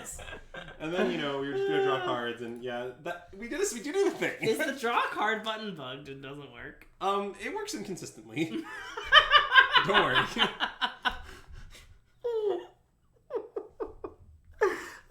Moto, there's nothing makes me happier than learning ways that Moto doesn't function. Wait, Craig, are you familiar with the infinite combo where you get an infinity of greater size than the integers? No. It's nice. I've definitely heard of some. Does it involve the card that's Devour X?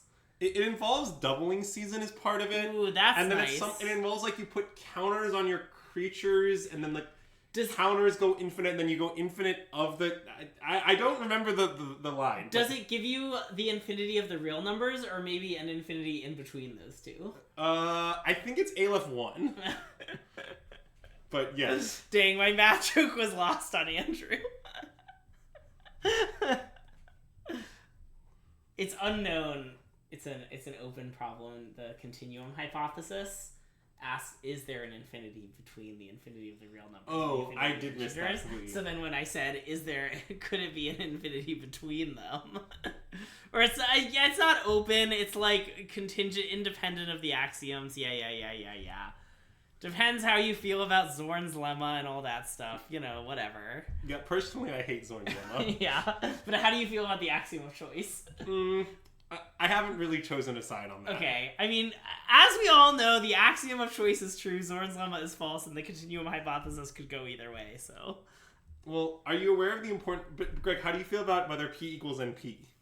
Oh, no way. No way does P equals NP. That one actually is an open problem. The other ones were memeing. Well, it's not exactly an open problem. I mean, it is. Yeah. Wait, I want to mulligan this, I think. Oh, just because it's too slow?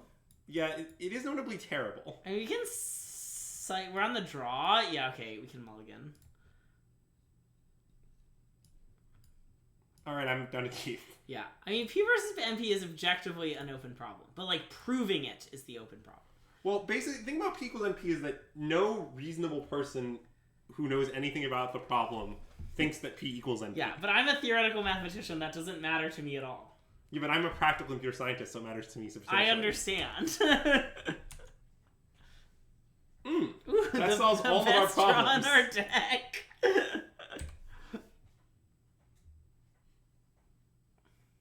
How do you feel about almost all non-trivial zeros in the Riemann zeta function, Greg? I feel great about them. They're real. Wait, they're almost all real, or they're almost all not real? Oh no. Well, it is possible that quantum computers will, in a sense, have something to say about people. We don't gain any life. That's so sad. Although, it sort of depends on what you mean. Also, I don't know what we should fetch here as well to that. We have some issues.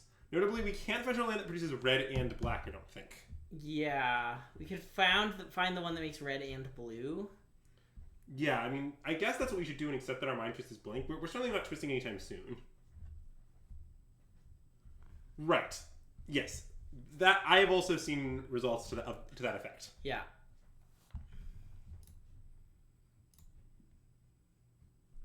We can break public key encryption with quantum computing. Anyway.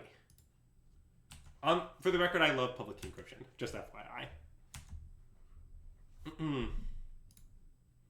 Okay, I want to play Tracker with the intent to play Excavator land next turn. Yeah.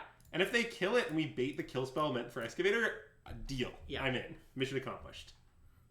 I hope they don't have a way to make black mana. Good question.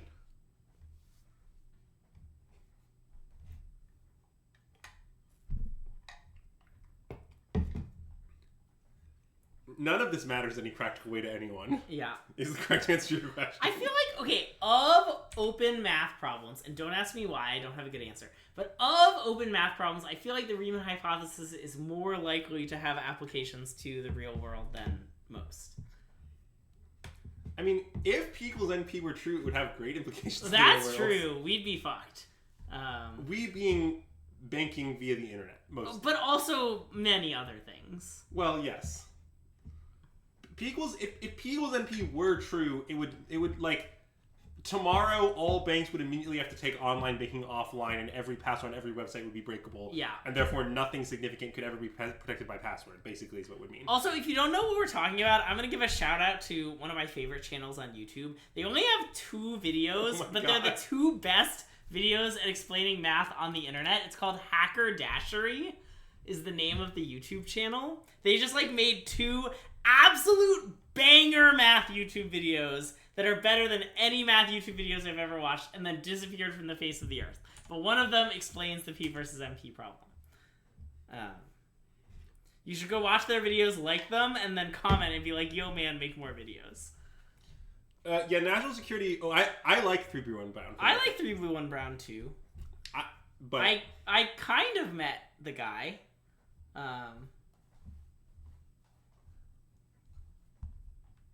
That's annoying. Yeah. Okay, so the question is, do we need to take our opponent's entire hand, or do we need to cast Chandra? That's the question, right? Like, I sort of think our plan to win this game might be take our opponent's entire hand, question mark, figure it out. Yeah, I think that's a pretty good plan. I think we can figure it out. Yeah. Oh, now they only have 2 cards, though. I'm a little worried about dying to their man lands, TBH, if we do this. Oh, that's true. Maybe we need to just Chandra. And just kill Skyclave? Yeah, and then they'll, like, kill Chandra, but they'll buy us time, and then we can, like, Yeah. cameo back the Chandra and shit like that. I think I want a Chandra now. Yeah, I mean, it doesn't matter the land you fetch. Because you already have the Oh, board. right. Sorry. We're going to get Rafine's Tower. Yeah, we should find Rafine's Tower for sure. Yeah. Does that help? I forgot to make the Crystalline Giant. Fuck. Yeah, it's fine. I meant to do that. Yeah.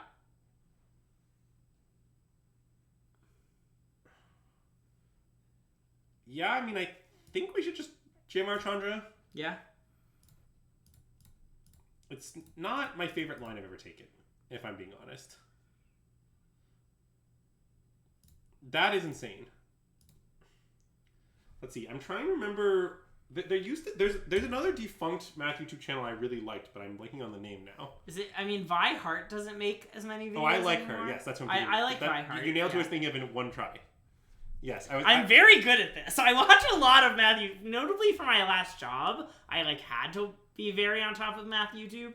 All right, Greg is arguably professional math YouTuber. Yeah. But yes, Vi Hart is something of. I thought her stuff was absolutely great. Yeah. I think she might still make some content, but it's kind of gone. It's not quite what it used to be, in my opinion. I still like the videos she makes, but I think she hasn't quite recaptured the magic of her first, 20 videos. Yes. That makes sense to me.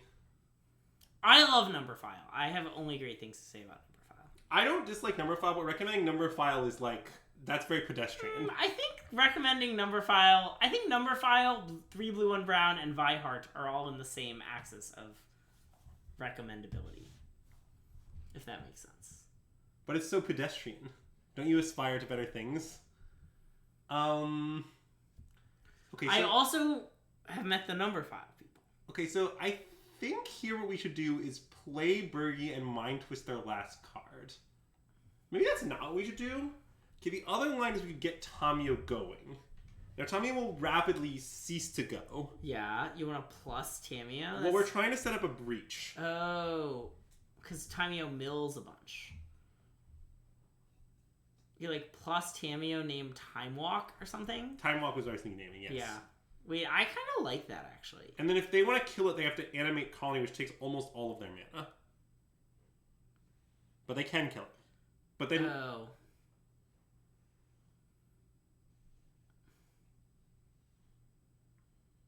But, what's the alternative is kind of my question. I guess if we play Bergie, we're pressuring into very meaningfully. Okay, wait. Yeah, I like play Bergie Mind Twist their last card. Okay, I've come back around to it, too. It's fine, though. We'll also make a mana when we do this. Nice.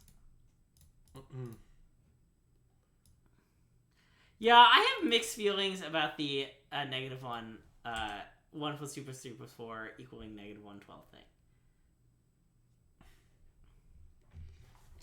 They should do more math content. Oh yeah, if you're a fan of the YouTube channel and you're like, what the fuck, why haven't you posted a video in 3 weeks? Sorry. They'll all go up at some point. Uh-oh. I mean, honestly, among things they could cast, that isn't that bad for us. Yeah. I mean, it's not good, but as chat correctly notes, if we just Tommy and Time Walk now, we're winning, I think. Yeah. I mean, I haven't really figured out the plan, but I think we might be winning. Math Wikipedia is awful. Yeah. Wait, stop. Why? You're casting Breach. Oh. Good point, but I would have realized that partial part of the casting. I spent. Well, you might have accidentally made the 2 mana. Yeah, okay, you're right. I kicked the mountain first, it's a disaster. Alright. Any Time Walks? If we Time Walk here, we can re-Time Walk with Tamio. And then re-Time Walk again. Yeah. We can, it's I think if we had Time Walk here, we might be winning. Alright. So, Now we time walk. Time walking on sunshine. We can even time walk with Tamio again and lose Tamio. Yes. It's so many time walks. I understand we have to figure out a lot of problems in the game state. Yeah. But, like, we have a lot of turns to do it. Okay. Well, I like that costs famously 1 mana. Yeah. So we can play it, time walk, and play Season I guess it just Pyro. dies if we play it, notably. Oh, that's true. So it's not the greatest. So we could time walk and Pyromancer away the tri-build. But I don't want to pyro away the breach. Oh, sorry, it is discard. It's not discard up to 2. Okay. Correct. Wait. So let's. I think we need to consider our options for a moment here. So, our graveyard is 8 cards. So, okay, we could. Oh, this could be our breach turn. You're saying? Well, can't we breach time walk twice? Yes. And you can plus if that's the plan, you can plus Tamio this turn. Oh, to like get more cards to exile and to like name something. Yeah. What are we naming? Like Fast Bond? Oh, because we're like deeming for the combo now. Yeah. That sounds very reasonable. Yeah, let's plus a name Fast Bond. Yeah. Or unless we have an answer to, we have 2 blue sources. Yeah, this is blue and this is blue. We can't time walk thrice. Yeah, yes. That's correct. But our deck's not very good at that. Notably, we just don't have that many blue sources. Wait, sorry, I need to look at our library. Okay. So, do we have a way to answer the Chandra? The Elishnorn? The Elishnorn? Yeah. No. Not really, no. So, I think we should just... So then we have to go for the combo. Yeah. So we should plus and name a combo piece. I mean, right? Fast Bond is the combo piece to name, right? Well, because Crucible's already in the bin, so we can get that back. So yes, I think Fast Bond is the combo piece to name. Okay. So, okay, let's plus a name Fast Bond, right? I think so. And then over our turns, we can, like, recur all the pieces. Yeah. This is really unhinged. Well, except at some point we might want to recur Time Walk. I know that, yeah. But we'll get to that. Okay, we bricked. But we only got rid of bad cards, so that's good. Okay, so now I want to play Breach. Yep. This seems like the right way to tap. Alright, so we Breach. We make red. Now, quick question. What happens if we play Goldspan? Oh, we don't have mana to play Goldspan Dragon, do we? Yeah, we can't Goldspan here. Yeah. Alright, so now we need to Time Walk then. Yep. Because if we Goldspan, it would make mana out of Time Walk is the point. Right, I understand. But okay. So let's Time Walk. Spend this and this. Yeah. And let's actually some irrelevant cards. So Mind Twist is irrelevant. Mountain is irrelevant. Hangerback seems irrelevant. Yeah.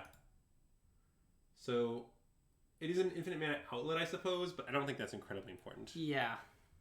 Wait. Maybe that is important. Oh, because and as Chad points out, we could Hangerback for 0 to make red. That actually lets us cast Wait. This is really relevant. So wait, that means we can. Wait, we can cast Hangerback for 0, make red, Goldspan, and then Time Walk. And that kills Teferi. That deals with one of our problems. And then we have Goldspan for next turn. It is only 1 Time Walk, though, rather than 2. Yes. But then next turn... I don't know if this is good. Hold on. Wait, I think maybe it is good. And then next turn we're just gonna start Tamio Time Walking for a while, and we'll figure it out from there.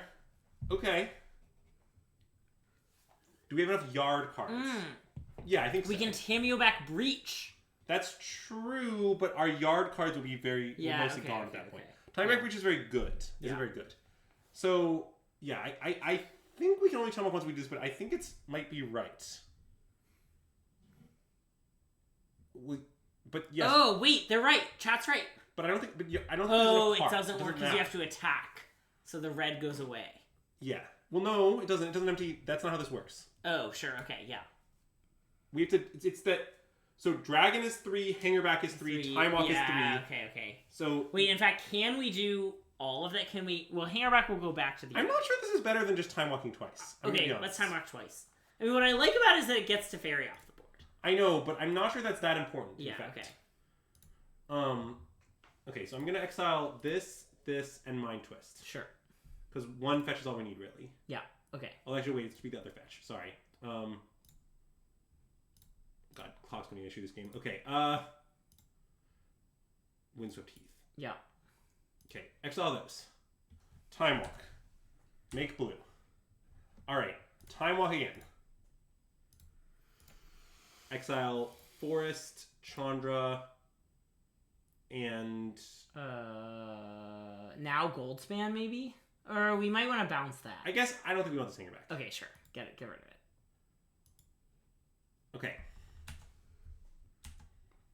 Okay, so now we time walk twice. So now we go to our first extra turn. Do we want to play Tri-Builder? I guess not. Why? It just goes to the graveyard? To fill the graveyard. But I think Season Pyro discarding is better. Okay, yeah. And that's pretty real, I think. Because even though the 1/1 it makes dies. I know. Okay. But we're digging for the combo. Right. Like, that's the whole point of what's happening right now is we're digging for the combo, right? So now, yeah, I basically think in all worlds we win, we might end up comboing them. This is possibly the case. So, okay. Now I want to plus Tamio. Okay. And name Fastmont. Yep. Because we can always minus on breach later. Yep.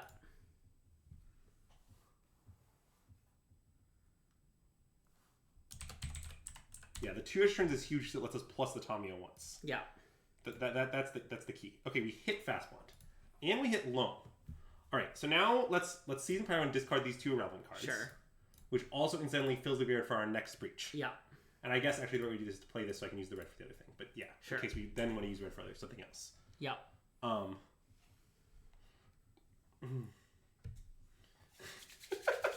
Oh, we're cooking, chat. We're cooking. All right. Yeah, I know they beat Infinite Life, but trust me, we'll figure it out. We'll figure it out. So, we play this. We make red. We discard these cards, make ones that die. Oh, do I want to dredge a Loam? I don't think so. We have Fast Bond. Maybe yes? Because we can just cast it. Wait, I want to dredge Loam. Alright, let's dredge Loam. Tiny Ministry, great. Okay. Okay, that's important because it will help us win the game, I think. So now we can cast the Loam. Yeah. And we cure some lands. So let's cure Strip Mine, Wasteland. Rogwan Triumph? Sure. Crucible's in the bin, to be clear. Okay, and we need to make sure to not die. We do have to find the orb. I know. Alright. But it's fine. We can play these for now. Okay. In fact, we can play 2 of them, to be precise. I guess we can just actually go to our next turn. Oh yeah, I guess there's no rush. Yeah, okay. We go to our next turn.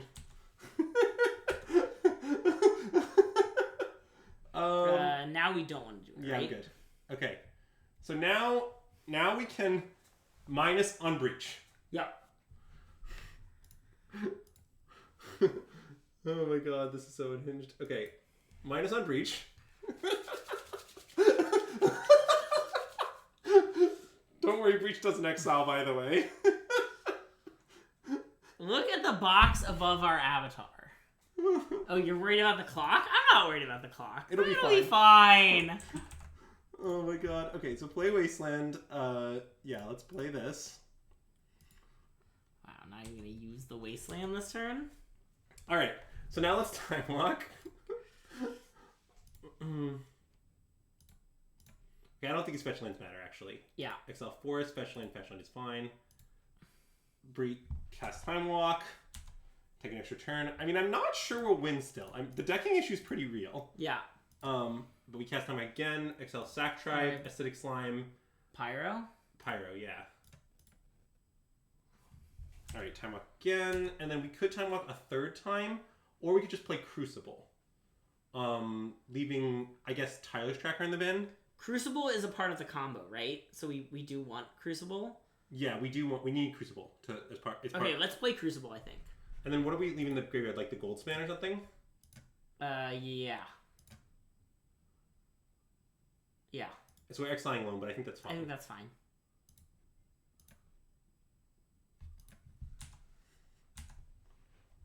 Okay. Okay. And I guess no reason to start strip mining them now. No, we already played one land turn, yeah. so we can save damage by not playing it. Alright, so Breach gets sacked. Alright. So now our library is 5 cards. We should be careful. Yeah. So wait. We should now play Titan of Industry. Oh, 2001 land plays remaining.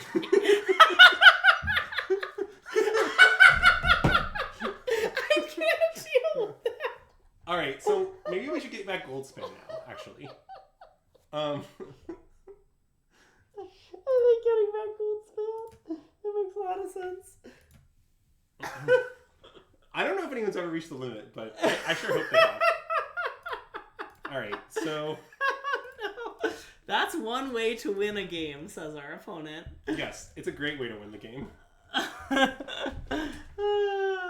Okay. Alright, so now let's kill Teferi. I don't really know how many extra turns we have left, by the way. I think we have one more after this one. Okay. That's really good to know, because we're running out of cards in the library is the main issue. Oh, we're also running out of ways to gain another extra turn. Yeah. That's true. So... Because we, can't plus Tamio, right? Well, wait, we'll maybe... deck ourselves. Yeah. Then we can gain infinite life, then we'll die of decking. Yeah. So I don't really see how that would help, no. I guess if we still had Loam, does that stop you from ever decking? No, I don't think it does. Okay. In fact, I think we might be dead, ridiculously. Because plussing this doesn't help. Yeah. So... Okay, I guess let's play some stuff. Yeah. Oh wait, this just dies, sorry. There was no reason to play that. It was mana neutral, at least. Yeah. So, I can play this, and I can choose make a 4/4 and do something. And gain 5? Or put a shield counter on... Itself? Sure. And then I can attack with Goldspan. And then, I can start, strip mining them. But I think we're going to deck. I don't see how we can avoid it. I guess we should have gained... that's their turn. Oh, my God. I didn't mean to do that. Oh. I thought we had another turn. Did I miscount? No, that was their turn.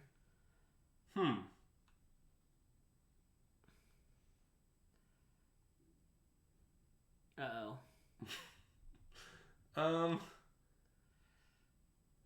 Okay, well that doesn't matter. I mean, I can just kill it, but... Yeah, we are dead. Why are we dead? Well, I guess not, maybe. It's very weird. So our opponent can attack with these flyers, and we can eat one of them, which we should do, which I guess costs our shield counter. Maybe I should put something somewhere else. Yeah, I didn't realize that was the turn, obviously. Because I also could have stripped mine all their lands or something if I wanted to. Since famously Crucible is in play. Okay, so this is infinite life. Yep. But I don't really know what we do from there. We can gain infinite life and strip mine everything they have. So what happens if we alpha? Wait, how are we sacking our land? Yeah. So wait. Okay, you gotta take some actions because this is game 1. I mean, I think we're just dead. What does the alpha accomplish? We just die to this. We can gain infinite life. We won't die to Elishnorn. Oh, sure. Okay, fine. Yeah, we need the hanger back, I guess. Alright, so... Okay, but I mean, we gain infinite life and then we alpha... Or is killing them in the air slowly? No, but that's not true. I mean, it is slower than... They're just gonna eat something every time. It's I think we're just dead, Greg. Can we say our library real quick? I'm not ready to give up.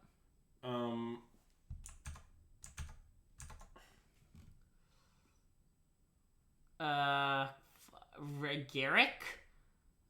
We can try and overrun. Garrick's still in our deck, right? Yeah. Okay, so we can attack for 2. Okay, fine. So attack for 2. Yeah, in the gain air. infinite life.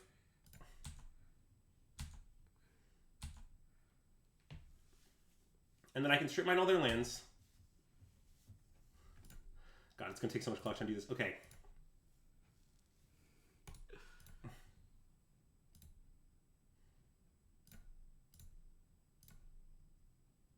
I mean, maybe this is all foolish because we're like pretty unlikely to win, and it uses all our clock time.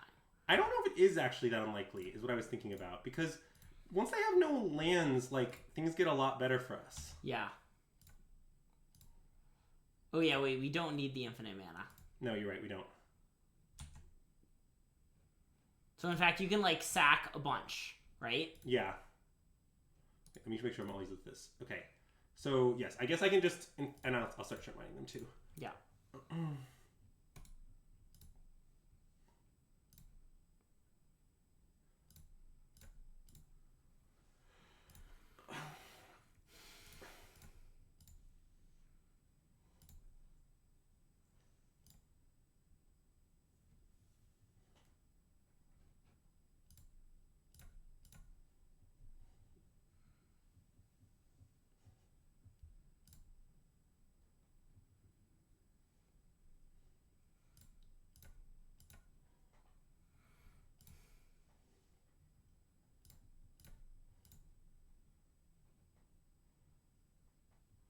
I mean, if they burn out my clock, they burn out my clock. This is I think yeah. worth losing the game for. Is, to be honest, the way that I feel. Yeah.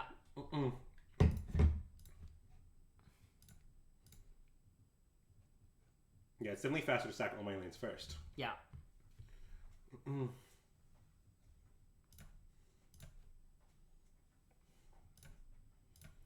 Classic sack all the lands line. Yeah, we should have alpha'd. Why should we have alpha'd? Well, I would have traded any of our creatures for the Titan to get in, and if they block the Titan... I guess I wasn't sure it was worth trading any of your creatures to get in, but maybe you're right. I mean, this is probably enough life. Yeah. Maybe I should gain a little more. I mean, you can just always gain more later, right? Yeah, I just can't gain on their turn, but I guess... Yeah, I mean, you can gain a lot on their turn, just yeah, okay, not... you're right.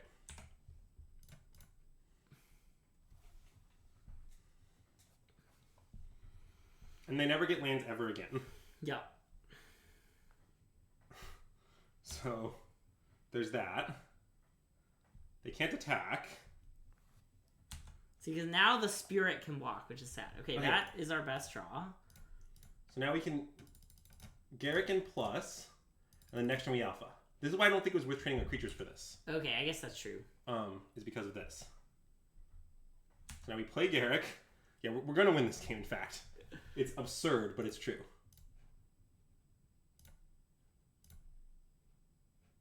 All right. And then it's right to expend my land drop as well, so I'll play this land from my hand and then draw 6. Sure. It's just a classic Breach, Time Walk, Tamio, lands combo deck. It's very standard. with a very relevant assist from Garrick.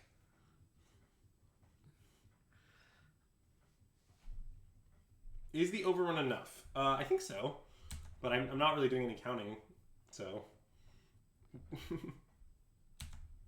we get another return of attacks, too. That's, like, not irrelevant either. Yeah. So, let's do this.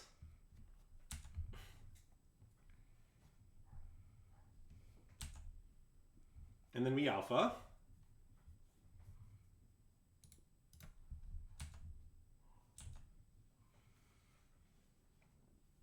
So, right, their best blocks are like 3-3 on 3-3 and trade, and 4-7 on 5-5. They go to 1, and then they die the next turn. Yep. Woo! What a win! Good thing we drew when I said Garrick wasn't out. Good thing it was our top card. Yes. Well, it could have been... Oh, we couldn't have been winning, yeah. I mean, if they have Solitude White card, look good beats. I don't know what to tell you. Yeah. This is worth every moment of my clock time. If you think this isn't worth our clock time, you have no soul. Yeah. That's my opinion. Look. Okay, if they want to... I see... Maybe they have to make that block to live. Well, but this block is then next turn they're just Omega dead. Yeah. Maybe they're maximizing clicks for trample damage. Well, they are doing that, but it's not gonna make a difference this game. And we're just gonna play next game at light speed. It'll be fine. Chrome Mox. Okay. I mean, maybe they can do something, but they have to kill all of our creatures now. Yeah. So, like, sacrifice an artifact. They have Shrapnel Blast. I mean, that doesn't do anything. Wouldn't Mountain Shrapnel Blast kill us? Not playing this. Clock time too valuable. Yeah. Fog! I mean, I'm just F6 in this situation, so they can't really... It's shocking how close we came to losing the game when we took 8 extra turns. So, despite all that, I want to put the guy in our deck. Oh, yeah. And cut Berkey. We might need Berkey. Yeah, okay.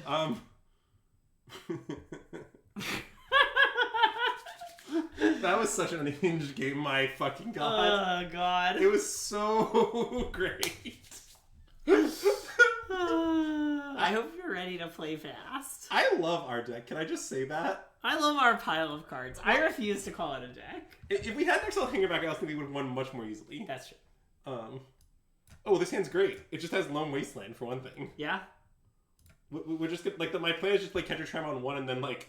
I mean, if they play a land, I might even just waste it. I guess that's a little dangerous, because if I don't draw a second land, I'm really punished. Nope, okay, waste them. Yeah.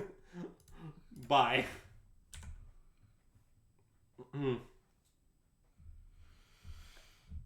It was the most Commander game you've ever seen. See? Vintage Cube, Commander for Spikes. Many are saying it. Yeah, but that game was very spiky. It was really spiky. You don't think Spikes love what just happened in that game? Yeah, I know. Many people say that CEDH is Commander for Spikes. They're wrong. It's Vintage Cube. No, Spikes don't play CDH. Don't be ridiculous. I know. Alright, so I guess loan this. Yeah. Because my intent is to never give our opponent lands ever again. Yeah. Classic turn 3, I play 4, is their turn 4, and there's about to be fewer lands to play. Then we can use Sack Tribe Elder to break serve on the Wasteland. Yeah. Really just a classical use of Sack Tribe. Lingering Souls here would be rough. Yeah, that would be rough. Although we can get rid of them with the Grim Lava Man eventually. That's true. And this Silent Clearing is going to do a number on our opponent as well. The what? The Silent Clearing. Oh, yeah. I have no intention of wasting the Silent Clearing. I mean, I will eventually. Yeah. But I'm certainly not planning to do so rapidly. So them finding Elite Spellbinder is kind of annoying because it means we don't want to Dredge Loam this turn, so they can't hit it with that thing. Oh, sure, okay. But that's fine. We'll just wait a turn. Yeah. Because... Oh. New plan. No more lands for them. All of them are gone. Does that work? Yes. Okay. Oh, we can't play in the graveyard. Oh, wait, sorry, we don't have the third piece. Never mind. Okay, well that means it'll still be great next. It'll still be fine, yeah. All right, so let's play this. Let's waste this. Yeah. If they make fast one cost 2 more. How annoying is that? Somewhat annoying. Maybe we should play 2 1s now. I think we should. Okay. And then my intent next turn is to Dredge Loam, cast Loam on Wasteland and whatever else we hit with the Dredge. Yeah. Play all of them, Wasteland them. Yeah. Also, if we know of a relevant non-lands, Grim Lava Man can start doing its thing as well. That's true. And then we unleash the finisher.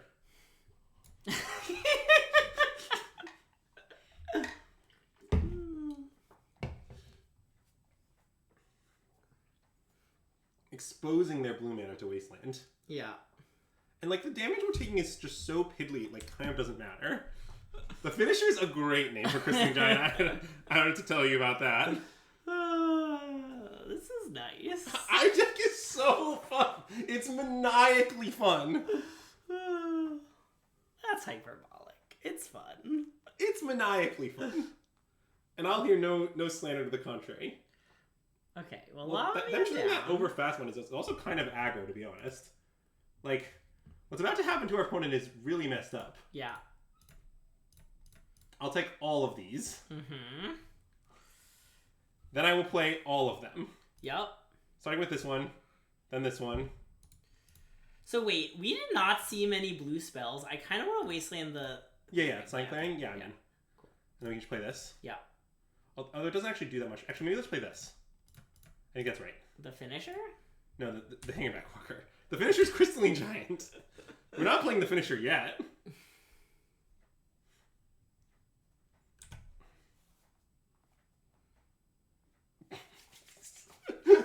Oh, look, more lands for us to waste.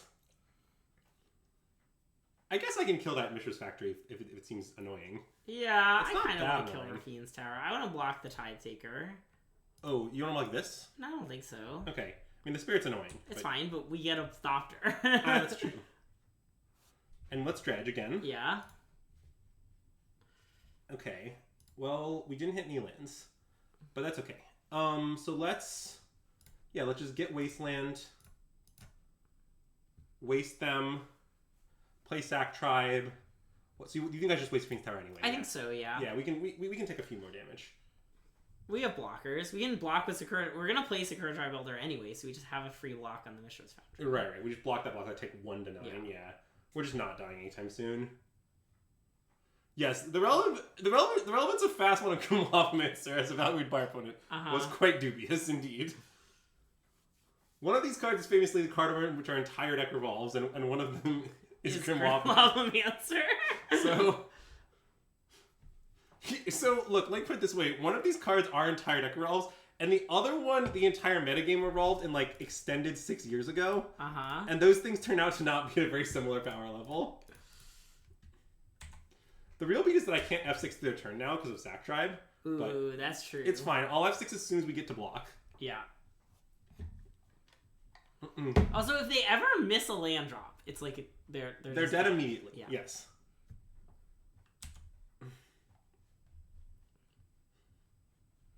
Like I'm not exactly sure when we should hit the Mishra's Factory. We do want to kind of hit it sooner, but we'll see. I guess if we just draw more lands off our loams and get more creature into play, that will solve the problem for us. Wait. Oh yeah. I did it right. Okay, cool. Yeah, I guess 6 is not enough years, huh? That's a reasonable point. All right, Wastelander Fiend's Tower.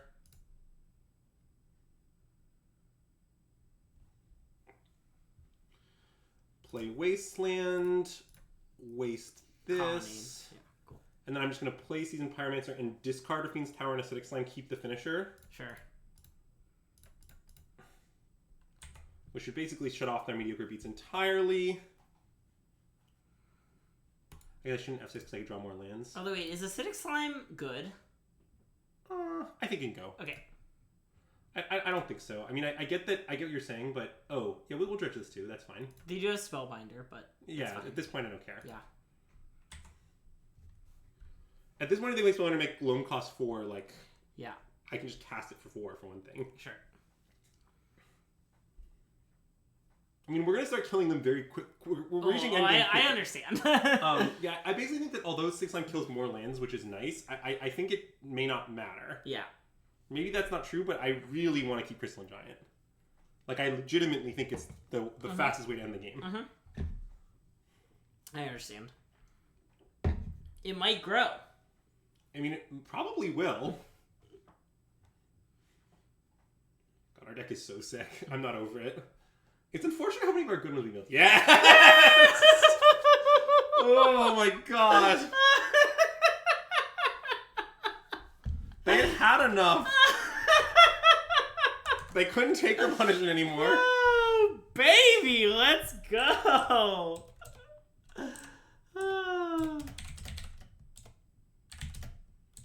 It's just, I'm informing them some important facts. Okay. Nice. That it's the best way to win. They can't see it because it's hidden by our face. Oh yeah. Classic 20 minutes later. We didn't have the time to respond. Well, I needed the clock time. Why did I not just unleash the finisher instead of playing Pyro? Yeah, that's fair. I guess I could have just unleashed the hounds, as it were. But you know, I did like that we got to dredge loam again. Yeah, God, that was a fucking great draft, you guys. That was, oh my God. God. This deck is poetry. I mean, I understand we didn't get to 3-0, but I honestly think this deck is very good, even though we had some issues, and it's missing a few pieces, like a few more one-drop Mandorks, especially ones that make multiple colors, like Noble Hierarch or Ignoble Hierarch would be very helpful, but yeah, like this deck is awesome. Yeah, it's 12:30. Should we draft again? I don't think so. We could just do the draft. I don't. Do they want that? I think we should just call it. We can draft again if you want to draft again. I don't know. Do they want to chat? What do you think? Should we draft again? I don't know. Okay, they want it. Draft again. Chat's never not wanted that. Yeah. I knew the second you asked it was obvious they were gonna say yes. Well, it's only 12:30. Yeah. We could, it would be travesty not to draft again after such a great draft as that. The issue is we're gonna draft a deck like that, and then I'm gonna say, "Wow, our deck is awful. Good thing we don't have to play it." And you'll be like, "Trust me, Greg, this is an easy 3-0." New day, new candle sponsor? I mean, for all you know, it's a new candle sponsor. No one's even asked. Yeah, it's 10:30, Greg, in some places. I see. Personally, I choose to always make stream soon as... Great question, Azax, about today's candle sponsor. We've got a nice, oh wait, it's on the lid, the name of the candle, and now it's changed. We've got a nice Simmered Cider candle given to us by friend of the stream, Nicole Dubin, which a friend of mine is staying with us temporarily, and I asked her to pick the candle of the day, and she picked this one. She said it's almost fall, and this is the most fall vibes. Anyway, now we have to change it. But I did tell her to pick many candles in anticipation that it might be changed. Yeah, and then no one even asked. Yeah. Poor Nicole, like, every time we use her candle, it gets changed immediately afterwards. The problem is, Greg, I think that people may enjoy changing channels more if they were given to us by friends of the stream. Like, I think those things might legitimately be related because it's funny. Yeah. Anyway, we light the vampire blood candle. Speaking of which, God, we're coming on my favorite holiday. Halloween. That's a nice one. Or are we gonna dress up again for the stream? Of course we're gonna dress up for the stream. What do you mean are we gonna dress up for the stream? But anyway, this is a nice Bath and Body Works vampire blood scented candle. That's all the information you need. Dude, in honor of friend of the stream, Olivia Rodrigo's hot new single, Vampire. Just started MTG. It depends on what you want to play. I think Arena is a better platform in general. But if you want to play things like Modern or Pioneer or Legacy or Vintage Cube, none of those formats are on Arena just because there are way fewer cards. In general, I like playing on Arena a lot more. I think Moto kind of looks ugly and has a lot of other issues. I think they have comparable numbers of issues. Yeah. But nonetheless. Yes. Wait, we talk about Olivia Rodrigo being a friend of the stream a lot. Also, for those who don't know, Andrew and I, approximately 8 months ago, placed a bet, a 100-to-1 odds bet. Has Olivia Rodrigo ever played a game of Magic the Gathering? And I have 2 years from the start of the bet. So it's been 8 months, so it's almost halfway done. But I had 2 years to prove that Olivia Rodrigo has at least once played Magic the Gathering. And then I get $100 from Andrew. Otherwise, he gets $1 from me. So if anyone has any insight or knows Olivia Rodrigo and is interested in playing Magic the Gathering with her, please help me out. I want 100 of Andrew's dollars. Okay, wait, I want to cover 2 things quickly. Yeah. So, Marcus, actually, Inferno Orb is really worth including. It's not just for the lands deck. It's also very good for the balance combo. Just getting balanced plus Zern Orb is very real. Yeah. And it makes the whole balance combo, segue nicely into the lands deck, which is very nice. Yeah. I actually think Zern Orb is a great addition, and everyone should put in their cube. As far as this pack goes, I'm going to take Floodstrand. Yeah. It's pretty much the same pack as before. The one card I'm going to call out before I take it, though, is I love Atraxa. Okay. Because Atraxa is a natural order target and a good reanimator target. So it's actually great with basically any way to cheat things in is great with Atraxa. Sneak attack, you name it, works with Atraxa. I don't think it would be unreasonable to just take Atraxa here. Okay. In fact, do you want to take Atraxa, given that I think Floodstrand is the right pick? I don't know. It's Vintage Cube. You have the power. If you want to take Atraxa, it's fine. All right, chat. I think Floodstrand is the correct pick, but let's just let's just take a little Atraxa. Let's see if we can get a little Atraxa in our lives, quick So, Needy, we gotta talk, because it sounds like your cousin might know Olivia Rodrigo. And that's closer to anything we've got. And so if you want to ask your cousin if Olivia Rodrigo has played Magic the Gathering, I would really appreciate it. I will give you a stream. You can be a subscriber to the stream forever. All right, so this pack is actually very interesting, I think. Basically, you have to take Parallax Wave here. It's not interesting. This is one of the top 5 white cards in the cube. It maybe even the top 3 white cards in the cube. I think it's worse than Solitude. I have trouble in others. Basically, what this card says is your opponent never gets creatures ever again for many, many, many turns. Okay. And also, you can flicker your comes into play effects with it as well. Yeah. And you can save your creatures. Okay. So on this card ends up being worth 3+ cards. Okay. And it's just really messed up. There's so many things you can do with it. One thing we might do with here is we can sheet this in somehow. Ooh. And then we can bring it out with a Parallax Wave so it sticks around. Okay. That might happen. This card just does so much and it has so little view. Okay, so look, if we're going this attracts a direction, I mean, we could just double down and take Gritzelbeezy. Yeah. It's a little dubious, but the pack's pretty weak. Yeah. I don't really like anything else here that much. Imperial Seal's fine. Obviously, it plays nicely with this kind of thing. I've actually liked this card. I think Palantir's a pretty good card. Okay. Just a good grindy element that deals a bunch of damage. Yeah. Some of the cheap interactions fine. I like Brazen Borrower quite a bit. But yeah, I guess I think the second best card is probably Brazen Borrower, but I'm just going to take Gristlebrand. I'm pretty happy to take that. Can we talk about how Huntmaster of the Fells is still in the cube? Yeah, There's I don't know no way it's still good, right? No, it's not. Okay. I mean, it's not unplayable, but it's not very good. Sure. Well, I'm still not sure what sort of direction we're going with all this nonsense. We'll get to that. These lands are pretty bad. I mean, God the Shred, I guess, if we're doing some sort of Reanimator thing, plays nicely with this stuff. Yeah. So it could be God the Shred here. I think if we're taking a spell, it should definitely be Season Pyro. Okay. But the issue is that I don't know which way we're cheating these things in yet, and depending on which way I think we should just take God the Season Pyro Shred. could be good because it both discards them and it's red for Sneak and Show kind of things. Well, sure, but it's not green for Natural Order things or black for Animator things. Okay. Although I guess it plays nicely with Animator. Maybe we should just take Season Pyro. Okay, let's take Season Pyro. Fine. Okay. I'm in. The lands are so medium. We'll get them. And now there's this pack. Still no way to really cheat anything in. So, again, there's always a chance to abandon this stuff. That would be sad. We just have to take Fetch here, though. Yeah. It's not interesting. Vamp Tutor's fine. Iteration's fine. It's easy fetch land. Yeah. Not even close. I mean, we did pass Kiki, so we could try to take the Twin and wheel the Kiki, but I don't really like Twin these days. I think it's kind of been outclassed. It's still playable. It's fine, but I would prefer to do better.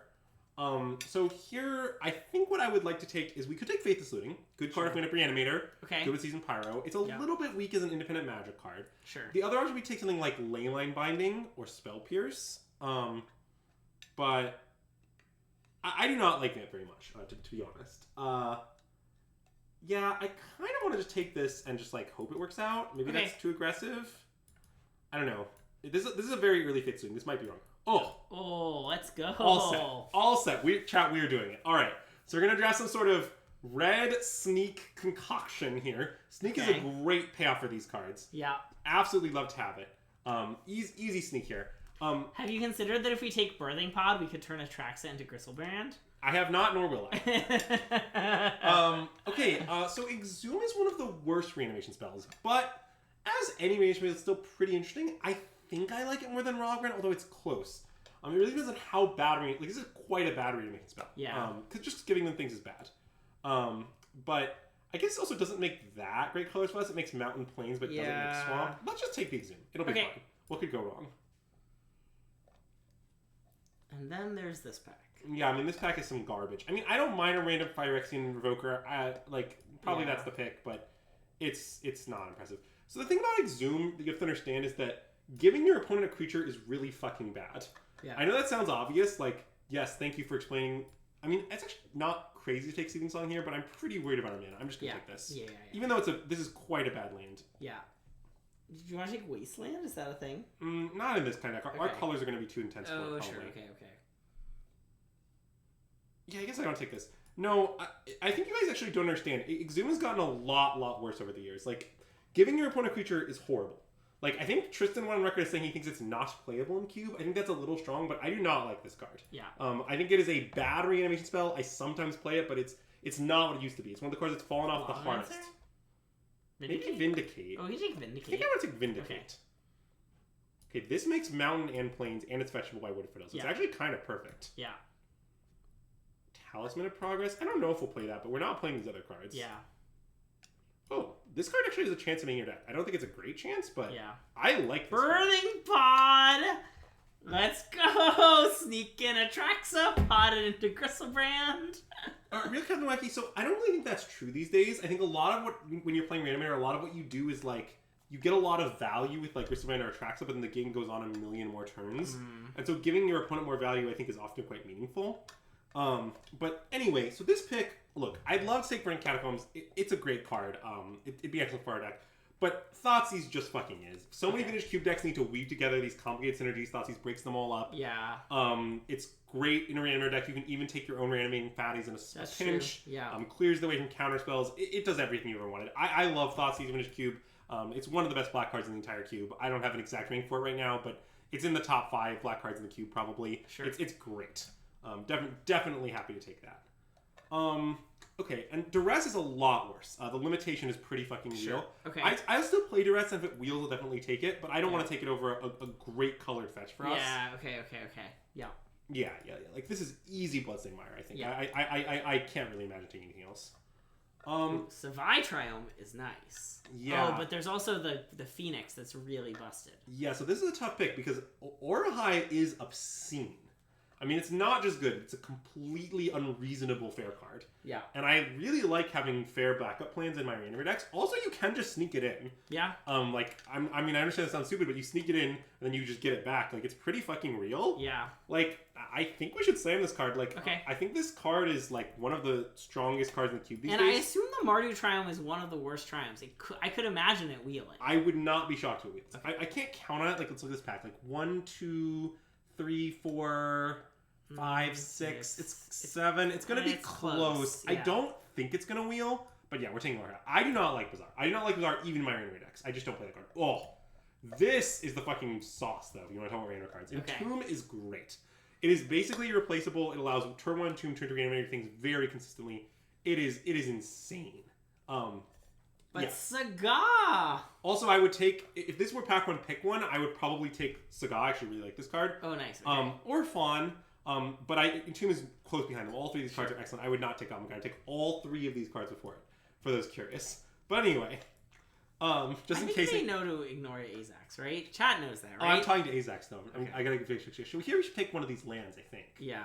So, I guess, let's see, our Wooded Foothills can find the Plateau, which is kind of nice, but it could already get those colors off Jetmir's. Yeah. So I guess it doesn't help that much. I guess we should probably just take this, then. I think so, yeah.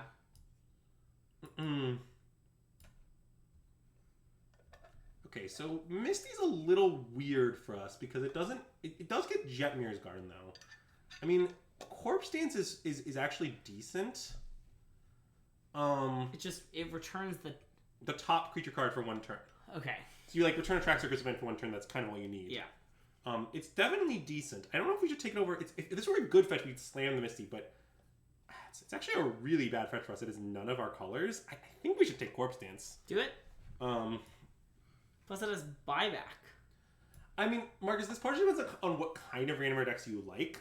Personally, I tend to draft kind of decks that are more Reanimator controlled than like Reanimator like aggro, if that makes sense. But yeah. Ephemerate honestly is kind of interesting Reanimator shell, but I imagine we have to take Collective Brutality. Yeah, Collective Brutality seems good. Yeah, I mean, Lotus Petal's fine too. Definitely a reasonable pick, but I generally like this card. Just cheap interaction's very good in Vintage Cube. I like that it's live against all kinds of decks. Like it's a discard outlet. I pretty much just like all of the different parts of this card. I mean, Urborg is fixing. Urborg? I mean... Son of Turkborg? Yeah, I mean, also, what else would we take? Like, I don't know, we could splash a Sylvan Library. That would be fine, but I'm not that excited by that. I think I'm going to take Urborg. Yeah.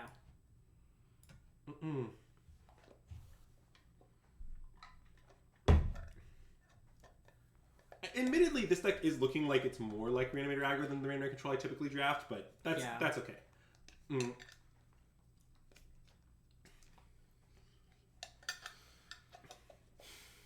Like, to be clear on how I feel about it... Oop, that I not might do.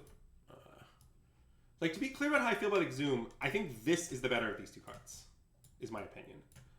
Not saying I dislike this card or I'm not going to play it, but, like, it's not great. The cards I really like are, like, Reanimate, Animate Dead. Yeah.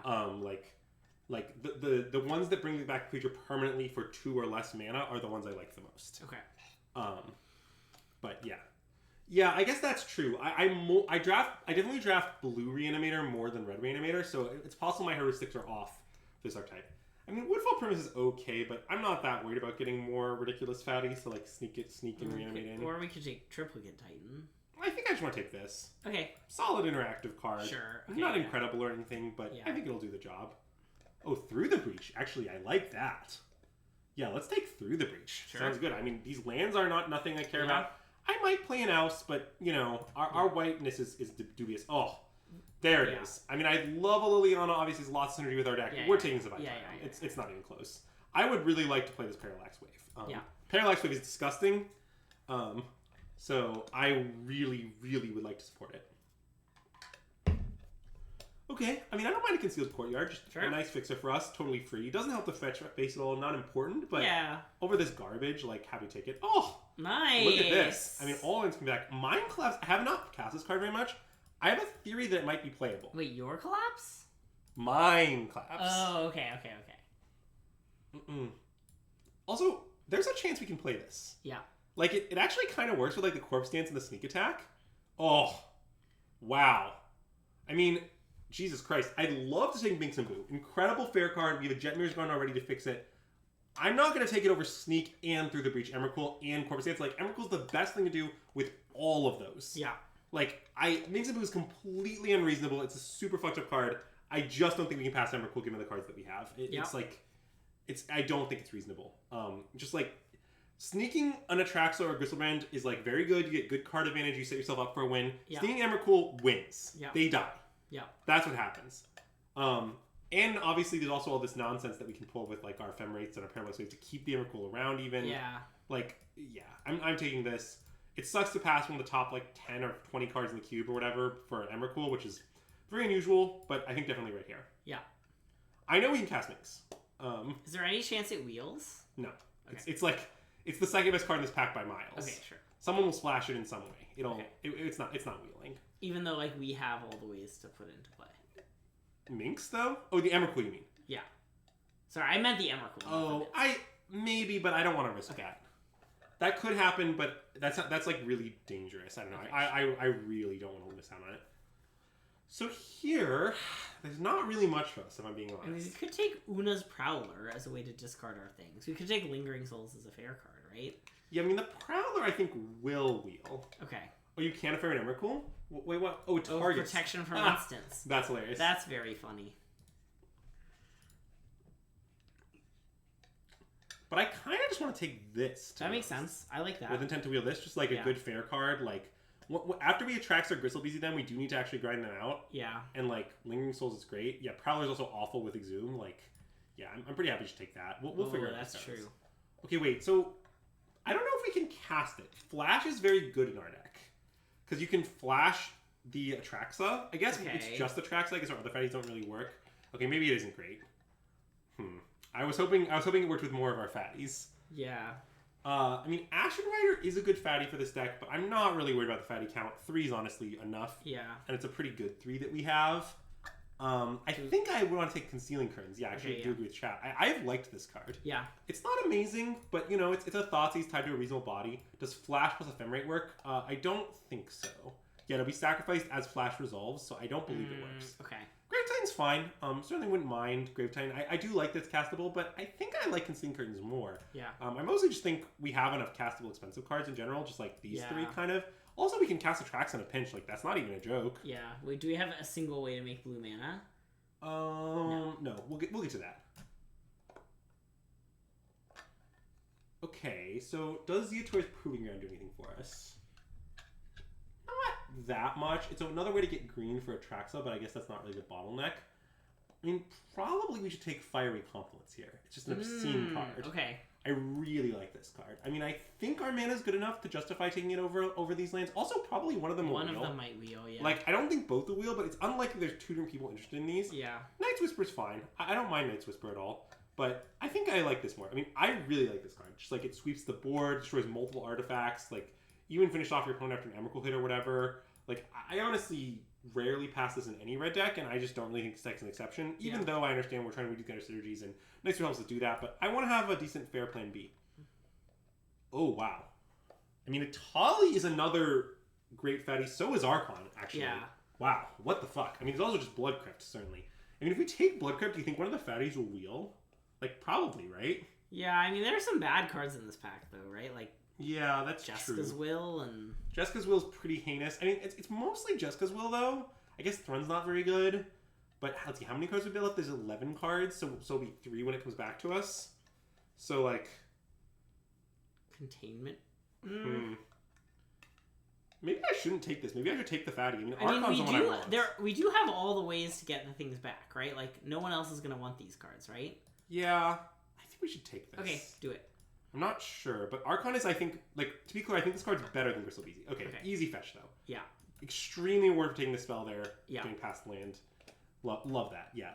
Like, if I'm ranking these cards in our deck right now, my ranking is, like, it's roughly this. From right to left. This being the best, this being the worst. Yeah, okay. Like, Gristlebrand is our weakest fatty. Okay, so Ketria Triumph would provide the ability to cast Atraxa, but it's also just a mountain that comes like tapped, so it's pretty bad. Yeah. The Talisman seems decent. Yeah, I don't mind the Talisman here. I don't think this is a balance deck, although I love balance. It's an insane card. Yeah. I think I just want to take Infernal Grasp, just good cheap interaction. 3, 4, 5, 6, 7, 8, 9. So this is... I mean, we're actually already at playable count, I guess. Yeah, do you ever take Shield Breaker? If we're at playable count, maybe we should just take this, honestly. Just be able to cast our Traxa. I kind of think that's sane. I mean, I kind of don't like coming to play Mountain, but okay. Okay, sorry, I did it. That's okay. I mean... So, how do we feel about Shallow Grave? I mean, pretty good. Like, we are a little low on discard outlets, I admit, because I was kind of leaning on the Entomb, but... we got the Seasoned Pyro. It'll be fine. Okay. We played the Looting. Wait, it's actually not that low. Yeah, we should just take Shallow Grave. Okay, yeah. Yeah, I hate Duretti. By the way, Chad, if you want some Vintage Cube takes my injury, this card shouldn't be in a cube. This card hasn't been playable in like 8 years. Okay, how do you feel about Urza Lord Protector, though? This card should be in. None of these 3 cards should be in, I think. Elesh Norn is... Elesh Norn can be in, I think. I like the 5-mana Elesh Norn more. Oh, I think sure, all 3 of these cards... And that swap was literally made. That's not hypothetical. But I'm going to take a Freelance here. Good sideboard card against like fair decks like Mono White, Mono Red, stuff like that. Okay, we might play this card. I mean, it is awful with Exhume still, but we might need a plus one discard. I hope we don't have to play it. Wow. Okay. I mean, Fatty's abound. I don't think we're going to play this card, but... Oh, wow. Yeah, I'm definitely going to take this. I mean, Frontine's good too. We can cast it, but I'm just going to improve the mana. Yep. Oh. Wow. We kind of just have every good Fatty in the cube. Yep. To be honest. And every good way to get them into play except Reanimate. And Animate Dead. We're missing. We have a lot. We're missing a lot of the good reanimation spells, but we have the good sneak part. Like basically, I'm not sure that we were the. I guess we kind of have to have been the only Reanimator drafter, but there might have been a player picking up them for like a fair strategy. Sure. Right. Like Reanimate is just good in grindy black decks because it's 1 mana to get back a creature you've removed or something. Well, this is just 40 cards. Fire it off. Yeah, our deck is. Oh, this card hasn't been in our deck in 20 years. Neither is this card. 20 years, huh? Karmic Guide kind of playable. That is actually pretty true.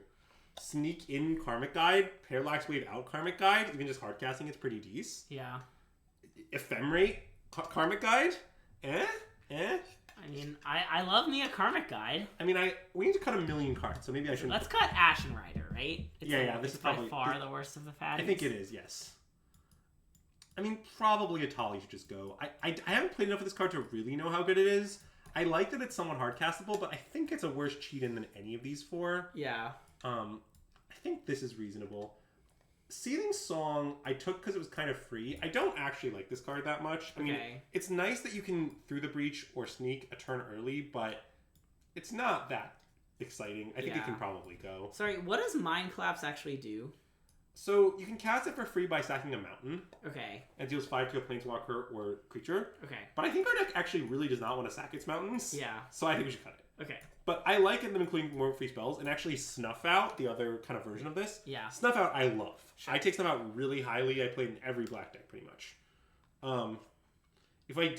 If you don't, yeah, that's fair. But we actually are decent at reanimating in the game, right? Like just like Entombing to Exhume is just a draw is capable of. Yeah. Right. Like Shallow Grave is really game card, just like Fable's leading to this, right? Like, yeah.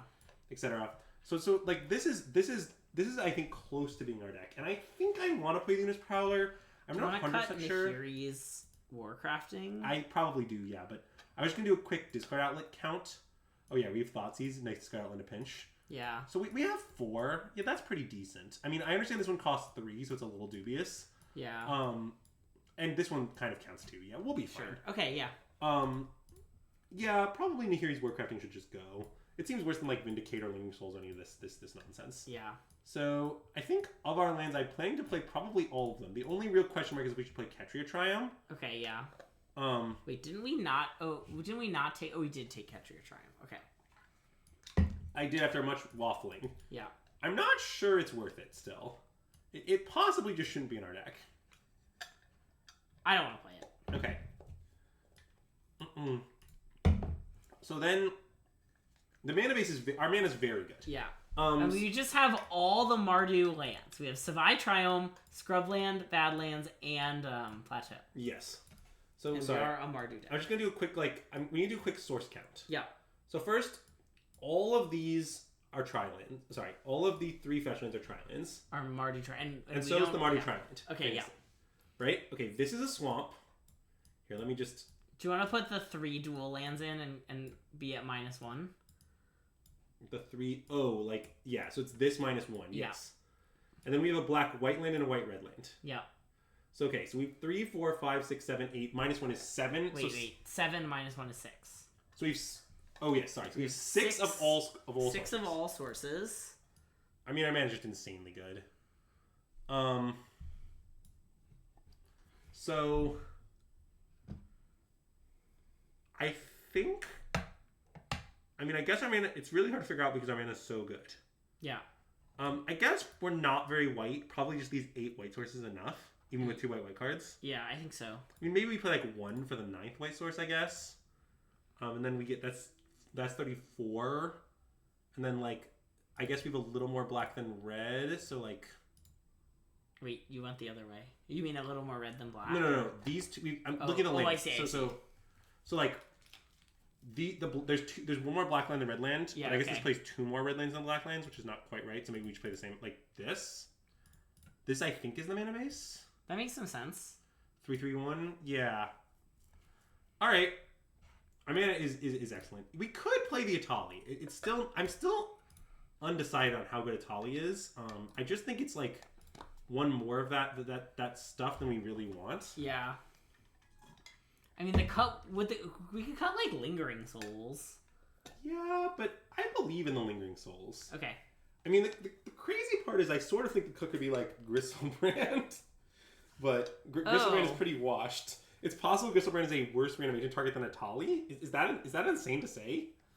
Oh no, 4 fatties is enough. I'm just wondering if it's the right 4. Any Atali gamers? What if I just quietly do this and say nothing? Just quick. We have to play at least one game. Sorry, Rose. I don't know if Atali is better or worse than Gristlebrand. I honestly think it's close. Let's play Atali to gather some data. Yeah. I'm confident Gristlebrand is worse than the other 3. Gristlebrand really ain't what it used to be. That's the thing you gotta understand. And Atali does play nice with all our like 1-turn stuff. Like 1 turn of Atali is sure all you need. Yeah. Actually, the other turn is good because it does become Blightsteel Colossus. If you have more than 1 turn with it. That is somewhat true.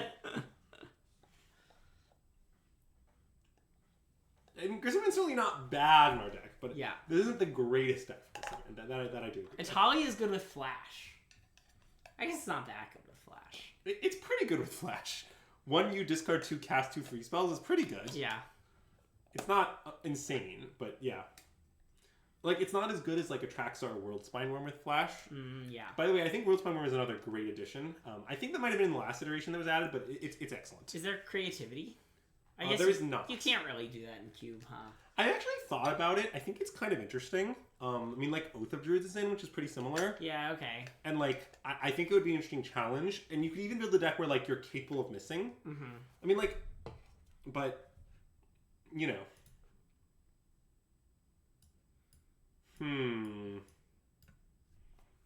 Yeah, I mean, this hand is very close to making a turn 3 Emrakul, but we probably can't keep on the play.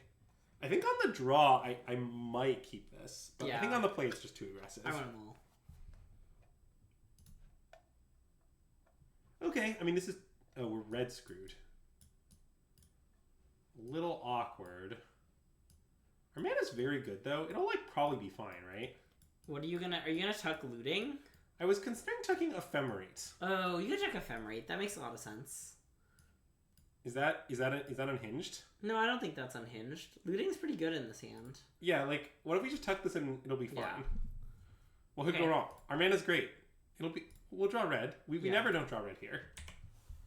There's a chance this is worse than the average 5, but I think it's better than the average 5. It's a little hard to assess. Because, like, obviously our 5 could just, like, be a turn 3 Atraxa or some shit. Yeah. But, like, I kind of believe in this hand. What's happening now is actually very weird. Why are they cracking the Misty before they bobbled themselves? Do they have, like, some big plans with this bobble? They're gonna, like, tinker it on turn 3? But then why would they play it? Yeah, I don't know. I'm not really sure what's going on. Oh, I guess I should have played the Swamp to not fix their mana. That was probably a punt. Yeah, it's fine.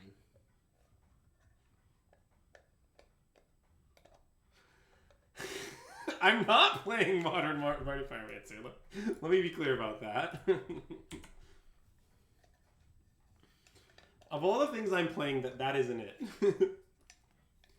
So, one interesting question I have is, let's say we top decked Basic Mountain. Yeah. What would the play be? I think it would be cast Faithless Looting, cast Lingering Souls. Okay, that's kind of what I think as well, but I wasn't too sure. Duress. Well, our hand is quite duress-proof. So, that's nice.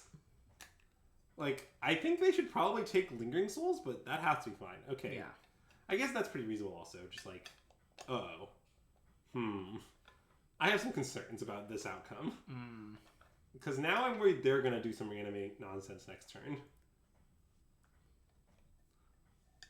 In fact, probably they're going to be exhuming, and then you take the face looting, so we don't bin Atraxa. That would make Tank Fits and make a lot of sense, for instance.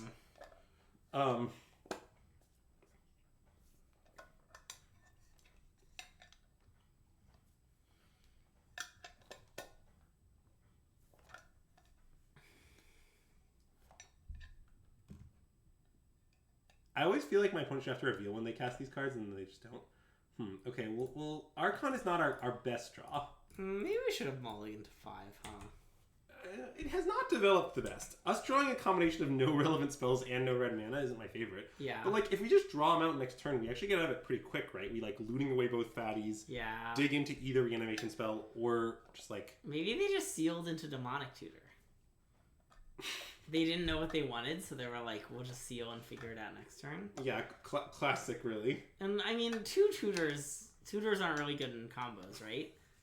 God. I mean, if our opponent can't beat us after this, their deck is probably unplayable, but it's fine. We'll just draw a mountain, Faithless Looting away both our things, and then they'll exhume, and we'll get back Archon of Cruelty or some shit, and then we're off to the races. Okay, here's an important question for you. It's legitimately important, but it's absurd, I'll warn you. Yeah. Let's say we draw a mountain. Yeah. We Faithless Looting. Yeah. We discard both our fatties. Yeah. Which one should we graveyard order on the top? I don't like that question. I refuse to answer. Alright, I think we should play the Swamp. Yeah. It's a little close, but I think we should play it. I think so too. Okay. It's fine. Whatever our opponent's doing with Candelabra and multiple tutors, it certainly doesn't beat 4/1/1s. Uh-huh. Oh, I guess Archon does... Wait, 18? How does Archon deal 18? Isn't it just 12? 6 plus 3 plus 3? What am I missing? 12 is less than 18, although it still is lethal with the help of these Souls tokens, I think. Yeah. If Archon dealt 18, it would make decks that cheat an Archon in Modern noticeably better. Yeah. TBH. I mean, it's pretty likely we're dead this turn in some complicated way, but... Yeah. What? They did nothing? And we drew Mountain? Alright, let's Fate the Salute, shall we? Yeah.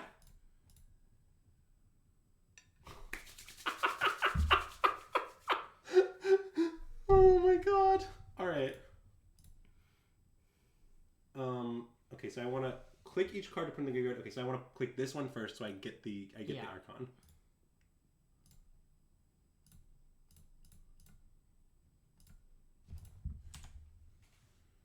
I mean, I don't know what's going on. This is lethal.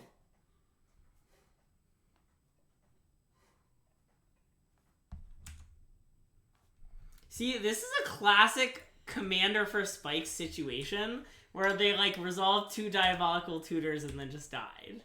That happens when you play Commander at casual tables all the time. People are like, oh, I'll just like tutor 3 times and then die. And it's like, well, you should have gotten some cards that did something. Okay, so I think our opponent is playing Storm. Oh, okay. Because they discard like Desperate Ritual and stuff. Yeah. So like, it's possible that Parallax Wave is not good against Storm. It's mostly good against creatures, which they might not have any of. So I expect we should cut this. Looking at our fatty mix, against Storm, we might want the Seething Songs. We just want to go fast. Yeah, okay. I also think Ashen Rider being double Stone Rain is pretty good against Storm. Yeah, like I think maybe like swap Atali for the Ashen Rider. Okay. Because casting their like Desperate Ritual is not really great. Sure, that's true, yeah. So I think maybe this config is what I would like in Storm deck. We're pretty good though. We have 3 discard effects and we're just a fast combo deck. And just like Vindicate killing lands is pretty real. That's true. Like, I think our deck is well set up against Storm in general. Okay, so this hand, it has some problems. Mm-hmm. Mostly it needs to draw a Reanimation spell or a Sneak effect. And lands? Well, Reanimation spell, if we draw a Reanimation spell, we don't need lands. That's true, right. But we also have Thoughtseize, which is really good. I mean, I think we should keep on the draw. Okay, I'm down. But it is close. Well, it's also not... The Fiery Combo is also not lost on me. Against the Storm deck, this could easily like blow up multiple artifacts and really get them. Obviously, it's a 4-drop, and Irish in our hand has no double red and 2 lands in it, but I think it'll be fine. Also, for how amazing our mana is, it's kind of rough that we, like, have just drawn a bunch of basic. You know, our mana's not been good in the 2 games we played. Entomb Looting. I don't intend to Entomb Looting. Yeah, I mean, so the new thing about Imperial Seal here is, like, it could incentivize us to wait a turn on the Thoughtseize, but that's also kind of dangerous. Yeah. Like, I think we should probably just Thoughtseize them, but yeah. Because the issue is, like, here's what I'm worried about. Let's say that our opponent has, like, a Mox in hand. Sure. And their intent is the next turn go, like, Mox and Oko, for instance, right? Yeah. Then you really can't wait on Thoughtseize to take the Oko. Yeah. And I don't know they have any of that, but, like, it's pretty real concern. Yeah, I want to Thoughtseize them. Plus, like, last game they had 2 tutors and didn't kill us. Frantic Search and Snapcaster Mage? I mean, I'm not that worried about the Frantic Search when they have so few resources already. Yeah. I think I just want to take Snap. Yeah, I'm in. I don't really know what's going on. I mean, one possibility is they Imperial Sealed for Ancestral, but if that's what happened, then taking Snapcaster Mage is easily the right play. Yeah. So, no, that is not what happened. Huh. Well, I don't know what's going on, but let's play Savai Triumph. Yeah. I also don't know if it is kind of conceivable that we could Entomb for Fate the Suiting here. Oh, wow. Wait. I think maybe we should. Yeah, I think maybe we should too. Narset. Now we should not. That's really put a damper on our plans. Yeah. I mean, okay, wait. Hear me out. We could Entomb for Lingering Souls. That's probably unhinged. Probably we should just hang out and wait on it, is my guess. Brainstorm? Okay. Wait, is this the island that they played? I think it is. I think so, yeah. I think we only know those 2 cards. God, our hand is so bad. Okay. Well, yeah, I guess Entomb for Lingering Souls isn't that great. I mean, it gets a clock on them, but it's barely a clock, and it really owns our future reanimation spell draws. I think we should just hang out. Yeah. In the old days, you could fire Confluence down Narset, which would be really helpful, honestly. But we cannot do that. Yeah. It is nice that Atraxa dodges it, though. God, also, can you imagine this brainstorm where I spawn with Bowmasters? Is Bowmasters in the cube? Yes, and it's incredible. Yeah. Most people have Bowmasters. There's, like, okay, so in the cube Discord that I'm in, there's been some discussion lately about if, and still an if, no one's certainly coming to doing this, but whether or not you take Bowmaster over the worst Moxen. Okay. Like, not like Mox Sapphire. Yeah. That would be unhinged. But, like, should you take it over Mox Emeralds? Like, I don't know. There's some discussion about that. I think people are already pretty seriously considering taking it over, like, over, like, Mana Vault, for example. Okay. Not Mana Crypt, but the one that's 1 mana tap for 3. Like, yeah. I think I might take Bowmaster over Mana Vaults. Okay. But, yeah, Bowmaster is... It's obscene. It's just that, like, the combination of being such a cheap card working so nicely with Draw 7s, which is a pretty well-supported theme, and I don't know, it's great. Okay, well, if we draw a land, we can blow it up and deal our opponent 4. It's not my favorite thing I've ever done. Mana Vault's still pretty great. I mean, I still take it first pick out of most packs. So I assume it's time to Entomb, because we could Karmic Guide, right? Oh, probably, but it's an instant. Yeah, I know. So I don't want to do it on main. Yeah. But yes. And 3 of our 4 fatties are in our hand, so we have to get the 4th one, whatever it is. It's Archon, though. It's a great one. Oh, great. It'll make them sack the Narset. I guess I don't know if we get to draw off that draw. Depends on the ordering of the wording. Yeah. But that's fine. I think saying Mana Vault is fine, not amazing, is underselling it a little bit. Like, it's probably in the top, like, 40 cards in the cube. Like, there are certainly other fair cards you could take over it. Yeah. Like, if you took Minx and Boo over it, I wouldn't fault you for that. That might be right. But, like, I don't think you should take, like I would take it over Thoughtseize to get the sense of it, right? Like, I'm not going to take, like, mid cards over it. This can't be good. Well, they didn't float mana first, which is bizarre. Oh, that's true.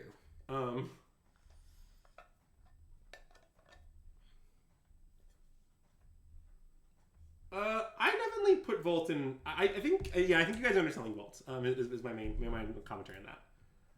I don't think it has to be in the right deck. I basically think that, like, how to describe this? If you take it early in the draft, yeah, they sack first. Nice. So it works out nicely. I think if you take Mana Vault early in the draft, it should be easily possible for you to draft the deck such that when you start on it, you are unstoppable.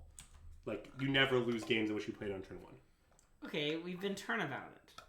What year was I a PG champ? 2018. The greatest of the years. I mean, the turnabout is annoying, but they have 1 card. I don't really understand what's going on. We also weren't going to do anything on our turn anyway. Well, and hey, Connor Man, thanks for the raid! If you're coming over from Connor Man's stream, welcome. We are SystemMagic. This is probably our last our last match of the evening, but we are playing some Vintage Cube. Wait, that doesn't work. Oh. Well, it sort of works. I don't know what you mean by works. It gets 2 1/1s, and we'll draw no cards. Yeah, okay. That's not obviously bad. Yeah, and puts, like, Atraxa Ashen Rider in the bin? Yes. Okay, we can do it. I think we should do it. Yeah. Karmic Guide Archon. Well, you see, this card costs white, so we can't see things along into Karmic Guide. Yeah. So that's not currently an option. I understand this is quite mid, but I like putting 4 power into play. Do you want to hit him up with an oops emote? Well, you would never use an emote, Greg. And I think if I were to, at this point, if we were to get the top one, I'd want it to be, I think, the Atraxa. I think so, yeah. So let's put Ashen Rider in first, then Atraxa. Yeah. Great to hear, Connor, man. See you later. Yeah, we've been having a blast with Vintage Cube. And by that, I mean Andrew's been having a blast with Vintage Cube, and I'm just here vibing. Greg, you had a blast with our last deck, don't lie. It was stressful. Oh, their last card was Mishra's Bauble, so, that's okay. Classic last card, Mishra's Bauble angle, yeah. Yeah, I mean, I think everyone turned me that there was probably wrong. Like, I just, like... Like, whatever they tutored for? What's wrong? Okay, well, I'm pretty down to Faithlessly Loot. Well, let's kill Narset first. Oh, right. Sorry. Good call. So we attack them. We attack Narset for 1. Attack them. Well, that actually is interesting because it means like if we draw like Shallow Grave, we would like be punished for casting it now instead of waiting a turn. There's some weird stuff. Can't we just chill on the Shallow Grave? Well, okay, so like we have to then flashback Places and cast Shallow Grave. But that's still pretty possible. I guess we could just go like Seething Song and something. Yeah, okay, I'm still in cast it, I think. Our hand is pretty bad. Great. Okay, immediately rewarded. We'll just discard Seething Song and Fiery Confluence, I think. At this point, I don't care about killing this very much. Yeah, I agree. Although maybe we should Vindicate it while we're at it. Yeah, I mean, they can make red mana. Yeah, which like they can't otherwise do. Yeah. Yeah, okay, I'm pretty into Vindicated, I guess. Yeah. Mostly just like we're spending all our mana next turn, and like it's not totally clear Vindicate's getting better. Like my primary intent of putting in was to mana screw our opponent, which obviously now seems pretty difficult. And then next turn we'll Karmic Guide something. Yeah. They cycled a Triome, okay, and then played an island, Volcanic, the best island. Yeah, the best island. All right, well let's It's like Days in the Cube or something. It is. I guess we can play around it. I mean, it meaningfully does harm us though because we have Faith Looting in the bin. Yeah. I think we should just jam it. Okay. To be honest. Mostly, I just don't think our opponent's deck looks like one that's like that likely to have Days. Yeah. Like it'd be pretty weird in a deck like this. It's possible, and if they get us, they get us. But like, it's not that unlikely it gets countered some other way, and we're really sad. Yeah. Okay, now's the moment of truth. I want something that draws cards. I think I just want Atraxa. I want Atraxa. Like, I think Atraxa will pretty easily set up the Ember Cooling next turn. Like this. Nice. So Sneak Attack is our enchantment. Yeah. Some Fetch is good. Shallow Grave is an instant, so that's our instant. This is a sorcery. Yeah. And Oralheim Summons Glory. Yeah. Shohei Otani, as many have called it. So... Any battles? Wait. Done is what I want to pick. Yeah. No battles here. Dang. That joke was funnier when battles didn't exist in Magic, but, you know. Yeah, but now I'm just legitimately telling you there were no battles. And I like that our opponent sees the sneak. So, like, they don't know that we have a fatty to put in, but they know that at least that Oralheim Sun's Glory is coming down. Uh-huh. All right. That was an easy win. Yeah. Do you want to play one more, or do you want to be done? I feel a little bad because of Rose, but let's play one more. All right. Sorry, Rose. I promise we won't finish out the draft, but this is... This has to be our last match. Okay. Yeah. Chat, we got him. I mean, I don't think I'm that hard to get here, you know? Oh, no, you're not. But I just like the angel on my shoulder, Greg, being like, we should stop drafting. And then Andrew Zadell being like, but Greg, you consider that our deck is sick? Yeah, so the Oralheim Sun's Glory is an incredible card. It's like, I think, like, it's worse than cards like, I think, Minx or Oko, because, like, 5 is, like, kind of a lot in Vintage Cube. And, yeah. Like, 5s are more replaceable, but, like, it does win the game basically every time that you ever cast it. So, like, you know, it's not a lot below them. It's still... And, hey, Miguel MCG, welcome to the stream, and thanks for the follow! Man, can Otari be my commander? That could be a fun commander to make. Am I supposed to keep this on the play? If we draw a land, it's turn 2 Shallow Grave. What would we get? What would we Shallow Grave in? Probably like Archon. Oh, that's pretty good. I kind of want to keep. I'm down. Mostly because I think we could miss for a while and win. Yeah. All right. Plus, we'll thin our deck by 1 card. Yeah, that's important to understand. I mean, honestly, the best one to find here is probably Atraxa. But it's in our hand. Yeah. I mean, otherwise we would find it. Because it guarantees a land in some sense. Yeah. That's the best part about it. And I probably should just main phase this, honestly. Sure.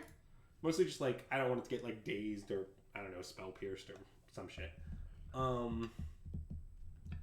Yeah, I mean, I think we should get Archon. The other option would be the Sun's Glory. But I think that's worse than Archon. Yeah, I want Archon. I think Othari isn't crazy, but I prefer Archon. What I like about Archon is that, like, let's say we miss for a while, I like that it will clean up whatever they're doing. And it'll draw some cards. Yes. Which will probably hit lands. Yes. Well, like, our follow-up to it's going to be pretty real. Like, we're going to, like, play this, lead away these guys, like, have a Lingering Souls, like... Honestly, it's hard to say what could go wrong with our hand. I see nothing. Getting Authority is funny, but yeah, the fact that it'll be exiled so we can't, like, recur it is yeah, I think, too punishing. Although we would be left with an experience counter. Yeah, that's nice. So, okay, here's the thing. Sometimes I have to play Commander with my brothers, and I feel like I need to make some new Commander decks. And I've been wanting to make a Minsk and Boo Commander deck, because, like, come on, that's gotta be busted, right? You know? That card's so good. Yeah, that sounds reasonable. I kind of feel that way about Otari, too, you know? Wait, can I make a proposal? What about this one? That doesn't sound that fun. But, like, in multiplayer, cast, like, a spell from everybody? Yeah. I bet that one's pretty good. Yeah. I mean, I'm not an expert on Commander, by which I mean I'm one of the least expert people in Commander. Yeah. But it sounds pretty good to me. Well, but Brawl is heads up, right? Like, because Arena doesn't support multiplayer. Famously is the inferior MTG and online Magic Gathering client. I think it's for the best that you can't play multiplayer on Arena. I think it's legitimately coming to Arena. Are you aware of that? Has anyone ever had fun playing multiplayer on Moto? Serious question. Well, that is a good question. I don't have an answer, but it is a good question. The good news is that our opponent is also not doing anything. Well, and the things they're doing will be cleaned up by Archon. Yeah. Like, it looks like they're playing a creature deck to me. Oh, nice. Meh. Archon? What could go wrong? I mean, we could try to wait for a second creature, but I think that's pretty insanely greedy.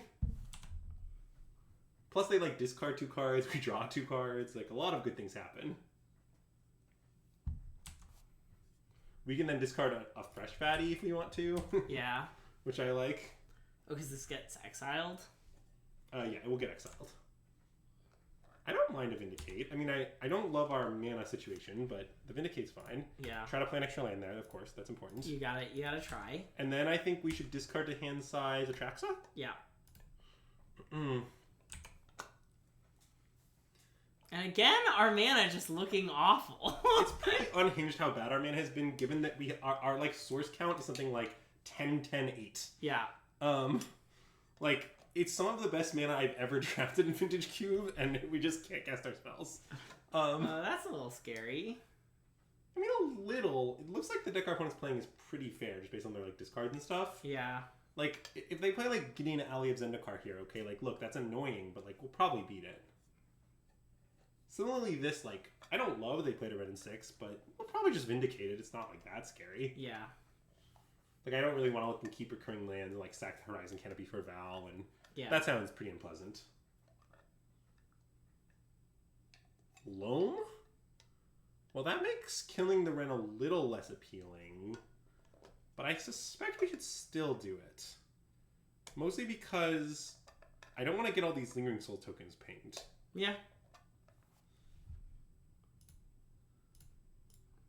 Maybe this is premature, but it's also relevant that, like, if they play creatures, we can fire Compliment away, and, like... Also, wait, our opponent's at 6. Interesting. 7, but yeah. They're very... Like, well, if we find the second red, they'll die extremely fast. Oh, I see. Notably, this does 6. Yeah. I mean, most of that is the Archon damage, to be clear. It, like, makes sense, but... Sure. Ooh, Corpse Dance. I mean, if our opponent does have a counterspell, that will immediately kill them. So, let's cast it. Yeah, I wonder if they took 12 mark on this game. Yeah, that's reasonable. And I guess I should cast it without playing Lings, and if I find a better lane to play off Atraxa. Yeah, okay. Like, if I find, like, Jetmir's Guard or something, and they could have Days, but I don't know. Yeah. Buyback? Well, that Buyback costs 5. too, yeah. So, I'm not going to be buybacking this particular game. I mean, again, if this works, they lose. So... They might have, like, swords or something, you know? Sure, but then we wow, still they discarded Spell Pierce at some... Oh, no, they loaned it away. I think they loaned it away, yeah. Okay. Alright, so we get Sneak Attack, a red source like Savai Triumph, probably. Sure. Otari. Otari, and I guess we just get those 3. Pretty unlucky, honestly. But, yeah. Play Savai Triumph. And then, yeah, we'll just attack them. And I mean, next turn we are famously sneaking Emrakul, so even if they have, like, swords for this or something, like... Sure. They're not going to win. We also will famously end the game at 31 life if it does connect. That's important to understand. That's nice. Okay, so it looks like they have something. I'm not too sure what it is. Subtlety. Okay, I mean, that's a chump block. I mean, it's reasonable chump block. Obviously, it's fine, but like... Yeah. And then as far as our discard goes, at this point our hand is kind of all bangers. I think we could discard Season Pyro pretty reasonably. I like discarding Season Pyro. Yeah. Would Magic be better if all damage had lifelink? No. Any further questions? Wait, discarding Souls isn't crazy. Yeah, I think that's reasonable too. I just sort of think the front half of Souls is kind of comparable to Season Pyro, but it is debatable. Just like, these fatties are good in our hand at this point. Othari's castable, Sneak is going to be in play. Like, in fact... I was kind of thinking about this. I'm not sure which thing we should sneak next time. I was wondering about Atali. Because I like that Atali, like, guarantees Val, where Emrakul, like, if they have some way to handle it. I mean, it does famously have protection from instants. Yeah, I guess they'd have to have, like, Leyline Binding. Or Solitude. They probably have Leyline Binding, though. Okay, well, they're gonna get a brief reprieve. Okay. Solitude's in the bin, so... Oh, that's true. Solitude is a card they're unlikely to have. And by unlikely, I mean they don't have it. But wait, Greg, read Emrakul. Sorry, what about Emrakul did I? Oh, protection for spells that are more than one colors. Oh, it doesn't have protection that are one or more colors. One or more colors. Yes. Oh. The other Emrakul for instance. Sorry, I was thinking of that Emrakul. Yeah, you are right. Greg, read Emrakul a third time. Chad is right that if we draw a land, we can just burn our opponent out hysterically. Which is nice also. Yeah, so like we should actually do that because we also get to brutality them and take a thing. Oh, sure, okay. So it's like pretty great for like a bunch of reasons. We can find some sort of dual land with this. I don't know, like Plateau. Sure. And then, yeah, so I'm just going to cast this, choosing, they reveal their hand and lose 2 life. Yeah. Target them again. And now I am going to discard the Lingering Souls, I think. Sure. And then leave up mana for Confluence, discard Lingering Souls. So, yeah, we'll see what they got going on over there. God, our deck is great, honestly. It is great. I love drafting the Synergy decks in this cube. I don't know what to say. These decks really make me happy. And I also just like, I don't know, I've drafted 100 pile of reasonable blue Magic cards in my life. Okay, well, so that makes things really weird. Because we can't kill them with the Confluence. Do you want to just play Sneak Attack? And say go? Yeah, I kind of do. Because they don't remove it, they immediately die. Yeah. Is fourth Aerolingos and multiple wins is Synergy. Okay, although if you want to discuss some interesting questions, I'm not sure whether Fourth Aerolingos is better or worse than this card. The red, white, gold cards have a lot of competition these days. And then I know friend of the stream Marcus has Comet Stellar Pup in his cube in the red, white, gold slot, which I think is a great addition. I would definitely do that if I were building it. I just think it's a pretty fun card, and honestly, it like plays it plays pretty well. I think it's just fun. I mean, that's a little scary, but I don't really know how to do it. Ledger Shredder, Firebolt, 2 lands. Okay. I mean, that doesn't look like it beats us at all. Our opponent's deck is so fair. This is the fairest deck I've ever seen. I mean, they have a good amount of like counter magic and free interaction, which is like probably how they're hoping to like win games. Yeah. But okay, so we can't sneak because our sneak has unfortunately been exiled. Wait, we can just cast Atali. Slam it. I'm pretty down to cast Atali. I don't know what their plan is against that, but I'm not confident that they have one. Also, our opponent has 11 cards in deck. Not irrelevant that Atali gets cards out of it. Alright, so we got their Free Mastermind, our Ooze Prowler. Nice. Probably, like, some pretty bad finds, but okay. Yeah, you know, it's fine. Maybe they'll try and mill. Their win condition involves milling us out, and then we'll just Una's Prowler Emrakul. But they're down to 9 cards, Greg, and they're drawing to 8 here? Can they even cast this Foff? That's a legitimate question. They have to have a way to win the game, right? I guess they're just fair winning. They have like Elspeth and some biz. I mean, it's reasonable to like, just identity. value your opponent out with like okay. Elspeth and Fractured Identity and stuff. Okay. I don't think that winning is like that much problem. It's just that like, well, we've kind of ground through them pretty hard. All right, you lived a full life, buddy. probably that card does Omega own Ledger Shredder, so they have to get off the table. Oh, that's true.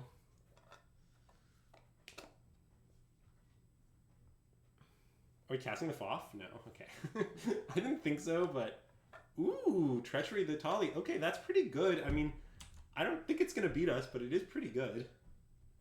I mean, they can transform it, which is scary. Oh, because it could deal infect damage and kill us? Yeah. That's true. But, I mean, the Rebel token can block, right, if worst comes to worst? No, the Rebel token comes into play attacking. Oh. Alright, we might have some problems, I guess. I mean, I guess we can just, like, Lingering Soul Flashback and deal them 6 is pretty reasonable. Yeah. We can even, like, since they haven't grown, we can even attack with this Prowler first, which I understand they can just discard a card to kill it, but, like, force the discard. Maybe that's not good.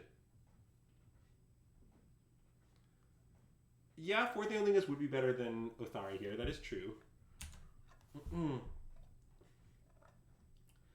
not really sure which one is better, but I've had some games against Fourth Alieningus where it really underperformed, but they weren't that common or anything.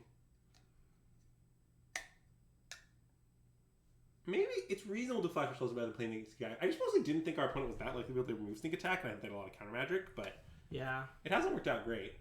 So, alright, so when this thing flips, it's an 11 power. It is 11 power. Yeah. So we need to block it with 2 tokens to be alive. So maybe we just flashback Lingering Souls and Season Pyro. Wait, what if we played Otani, attacked with it, and then flashback Lingering Souls and pray? Why? Wait, why is that better? Because it deals them to they'll take 3. So the idea of my line, is that we have 4 blockers, so we're pretty safe. Oh, okay, yeah. We'll double block the Atali. Yeah. And the next time we attack with 2 tokens, put them to 1 and fire counts them out. Oh, okay, that's good. That's good. I think it makes a lot of sense. Yeah.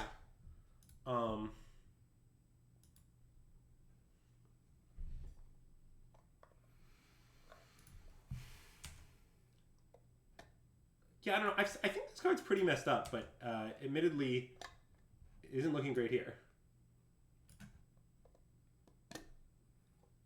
Right, because they have to spend all their mana to flip. Right, so like if they do this, like it just seems like they're gonna die. Now maybe they have like one of their last 2 cards, a 1-mana interaction spell. Obviously that's possible, but we don't have particular reason to believe that.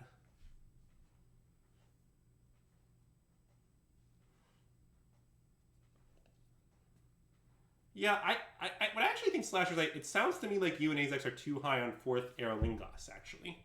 Yeah. Again, I haven't been that impressed by that card. I'm not saying it's bad. This is only sorcery, right? So we can just take here? Yep.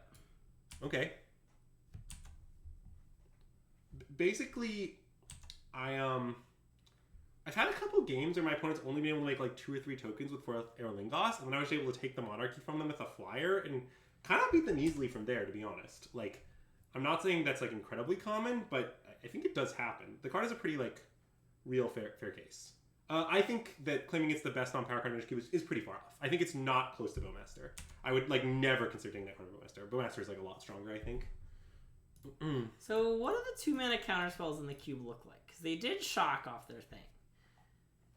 Well, but we can just kind of play it pre-combat, right? Play Confluence. Wait. How much mana do we have? We have 8, right? Yeah. So you want to play Parallax Wave? We just bait them with Parallax Wave. Yeah, okay, I love that. They basically have to counter Parallax Wave. Because we can just take Atali. Yes, it's hideously bad for them. We'll just like kill them with attackers. Basically, we'll do normal Parallax Wave stuff, right. Which is that our opponent will immediately lose.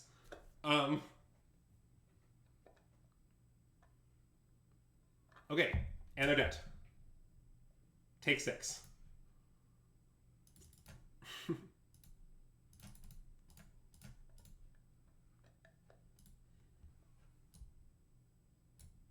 Nice. Bait with lethal to protect our other lethal. That is, in fact, what we did, yes. Also, as a follow-up to that, I am not sure that if WPA were still in the cube, it would be better than Bowmasters. I think it's pretty competitive. Bowmasters is like... Yeah. Bowmasters is really fucked up. Like, sometimes you top deck WPA in the mid-game and it isn't good. Anyway, so they're playing a really, like, fair strategy. Do you want Ophiomancer? Maybe. And Ophiomancer's mostly good against, like, creatures. Yeah. It's not that good against, like, kill spells. I guess they're not really... We could take, like, War thing. I guess they don't really have Planeswalkers. I think our deck is pretty well constructed against them. Okay. Yeah, I don't see anything. I mean, we did just miss our second land drop for 2 turns in a row and then, like, pretty easily win. Well, yes, but A, our deck is insane, and B, our hand, we knew what we were signing up for. For the record, I do think it's not reasonable. What? Why can't we have a hand with functional mana? I mean, this might legitimately be a mulligan. I think it is a mulligan. Like, even if we draw the black, our hand isn't particularly good. Yeah. I like this one a little more, to be honest. It's weird. Yeah. But I kind of do. Like, at least with this hand, if we just, like, draw a Reanimation spell or a way to choose something in, our hand is great. Okay, that's true. Like, I think that's pretty reasonable. I think on 7 I'd mull, but I'm pretty down to keep on 6. Yeah, I think that's fair. You want to tuck Archon? I was trying to figure out which one I'd like tucking more. I'm pretty unsure. What do you have any takes?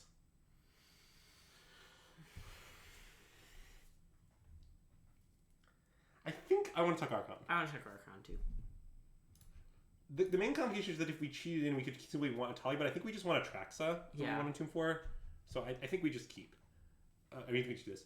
The reason, okay, wait. The reason I want to keep this hand just to silence haters and doubters is that this is a matchup where like it's kind of attrition-y. Like our opponent has a lot of counter magic and ways to stop our combos. So just like mulliganing for like an all-in like balls to the wall combo, I think is like not that great a plan. Yeah. Like I think instead I'd rather just like. So I'm gonna do this first of all. I'm gonna force it through. Sure.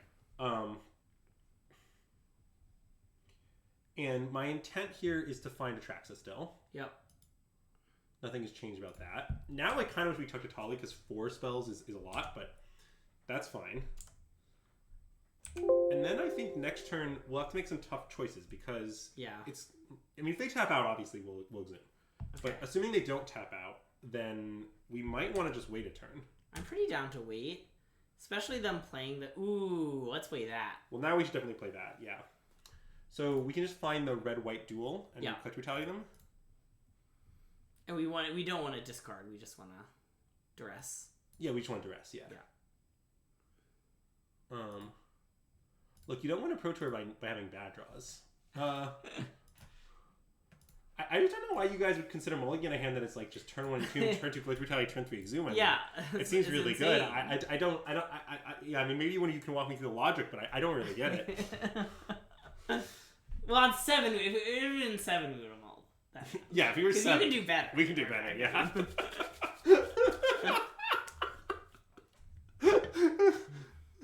I mean, we certainly could lose anyway. I mean, they could counter this and counter the exhume. Like, it's not that hard even. Okay, they're going to reprieve it? Yeah, I mean, that's fine. Because now we can next turn just recollect a Brutality them. Yeah. And obviously the tap out will attract to them. Yeah. But, like, our opponent's deck might be able to beat one Atraxa, to be honest. Rona. Okay, well, that's just fine. They still have pretty scary mana up, though. I mean, they don't have counterspell up anymore, relevantly. That's true. Which I think we saw almost all of their deck. Did we see other ways? Wait, did they have Mana Leak? Or wait, maybe they didn't. I don't think we saw... We saw Force of Negation. Well, we did see Fawn. We saw Fawn, Subtlety, Solitude. Yeah. Yeah, I think I just want to discard them. Okay. I mean, I get they get to see 2 fresh cards next turn. Maybe that makes it bad, actually. I guess that's pretty relevant.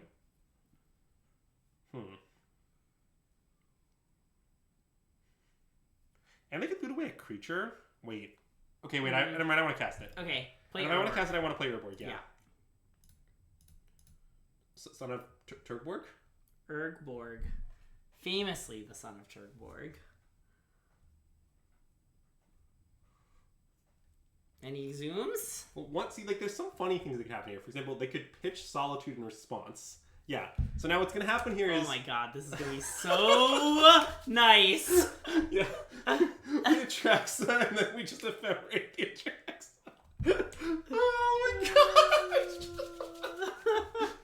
Oh, you absolutely love to see that ephemerate Atraxa action coming. Oh, I can look at Fractured Identity. Oh, that's a good one. They might have had another white card though. Yeah. Yeah, I have a response. Yeah. Bloop.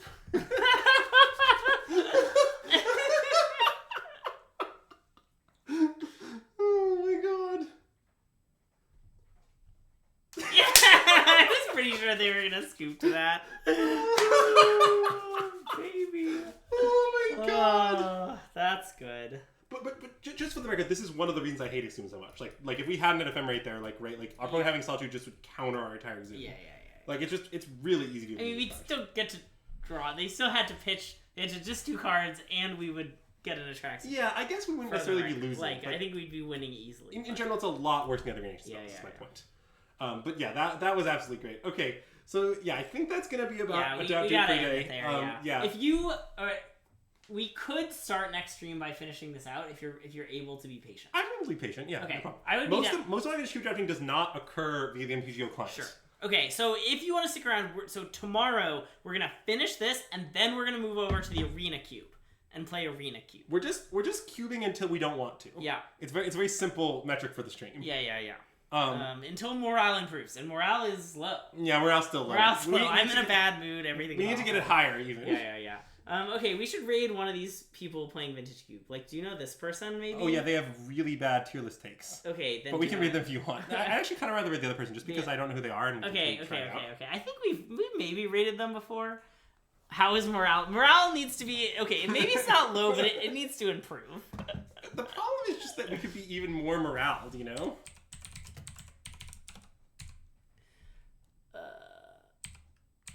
Okay, anyway, if you're watching on Twitch, we're going to send you over to Matt Greener's stream, who is playing some Vintage Cube, so go enjoy that. If you're watching on YouTube, that, we hope, definitely deserves a like, and subscribe to our channel for more content. Sorry for all the many delays in posting to YouTube, but, you know, if you're seeing this, it means we're mostly caught up by now. But yeah, that's all for today. We'll see you tomorrow to finish out this, and then play some more Cube, and yeah, SystemMagic out.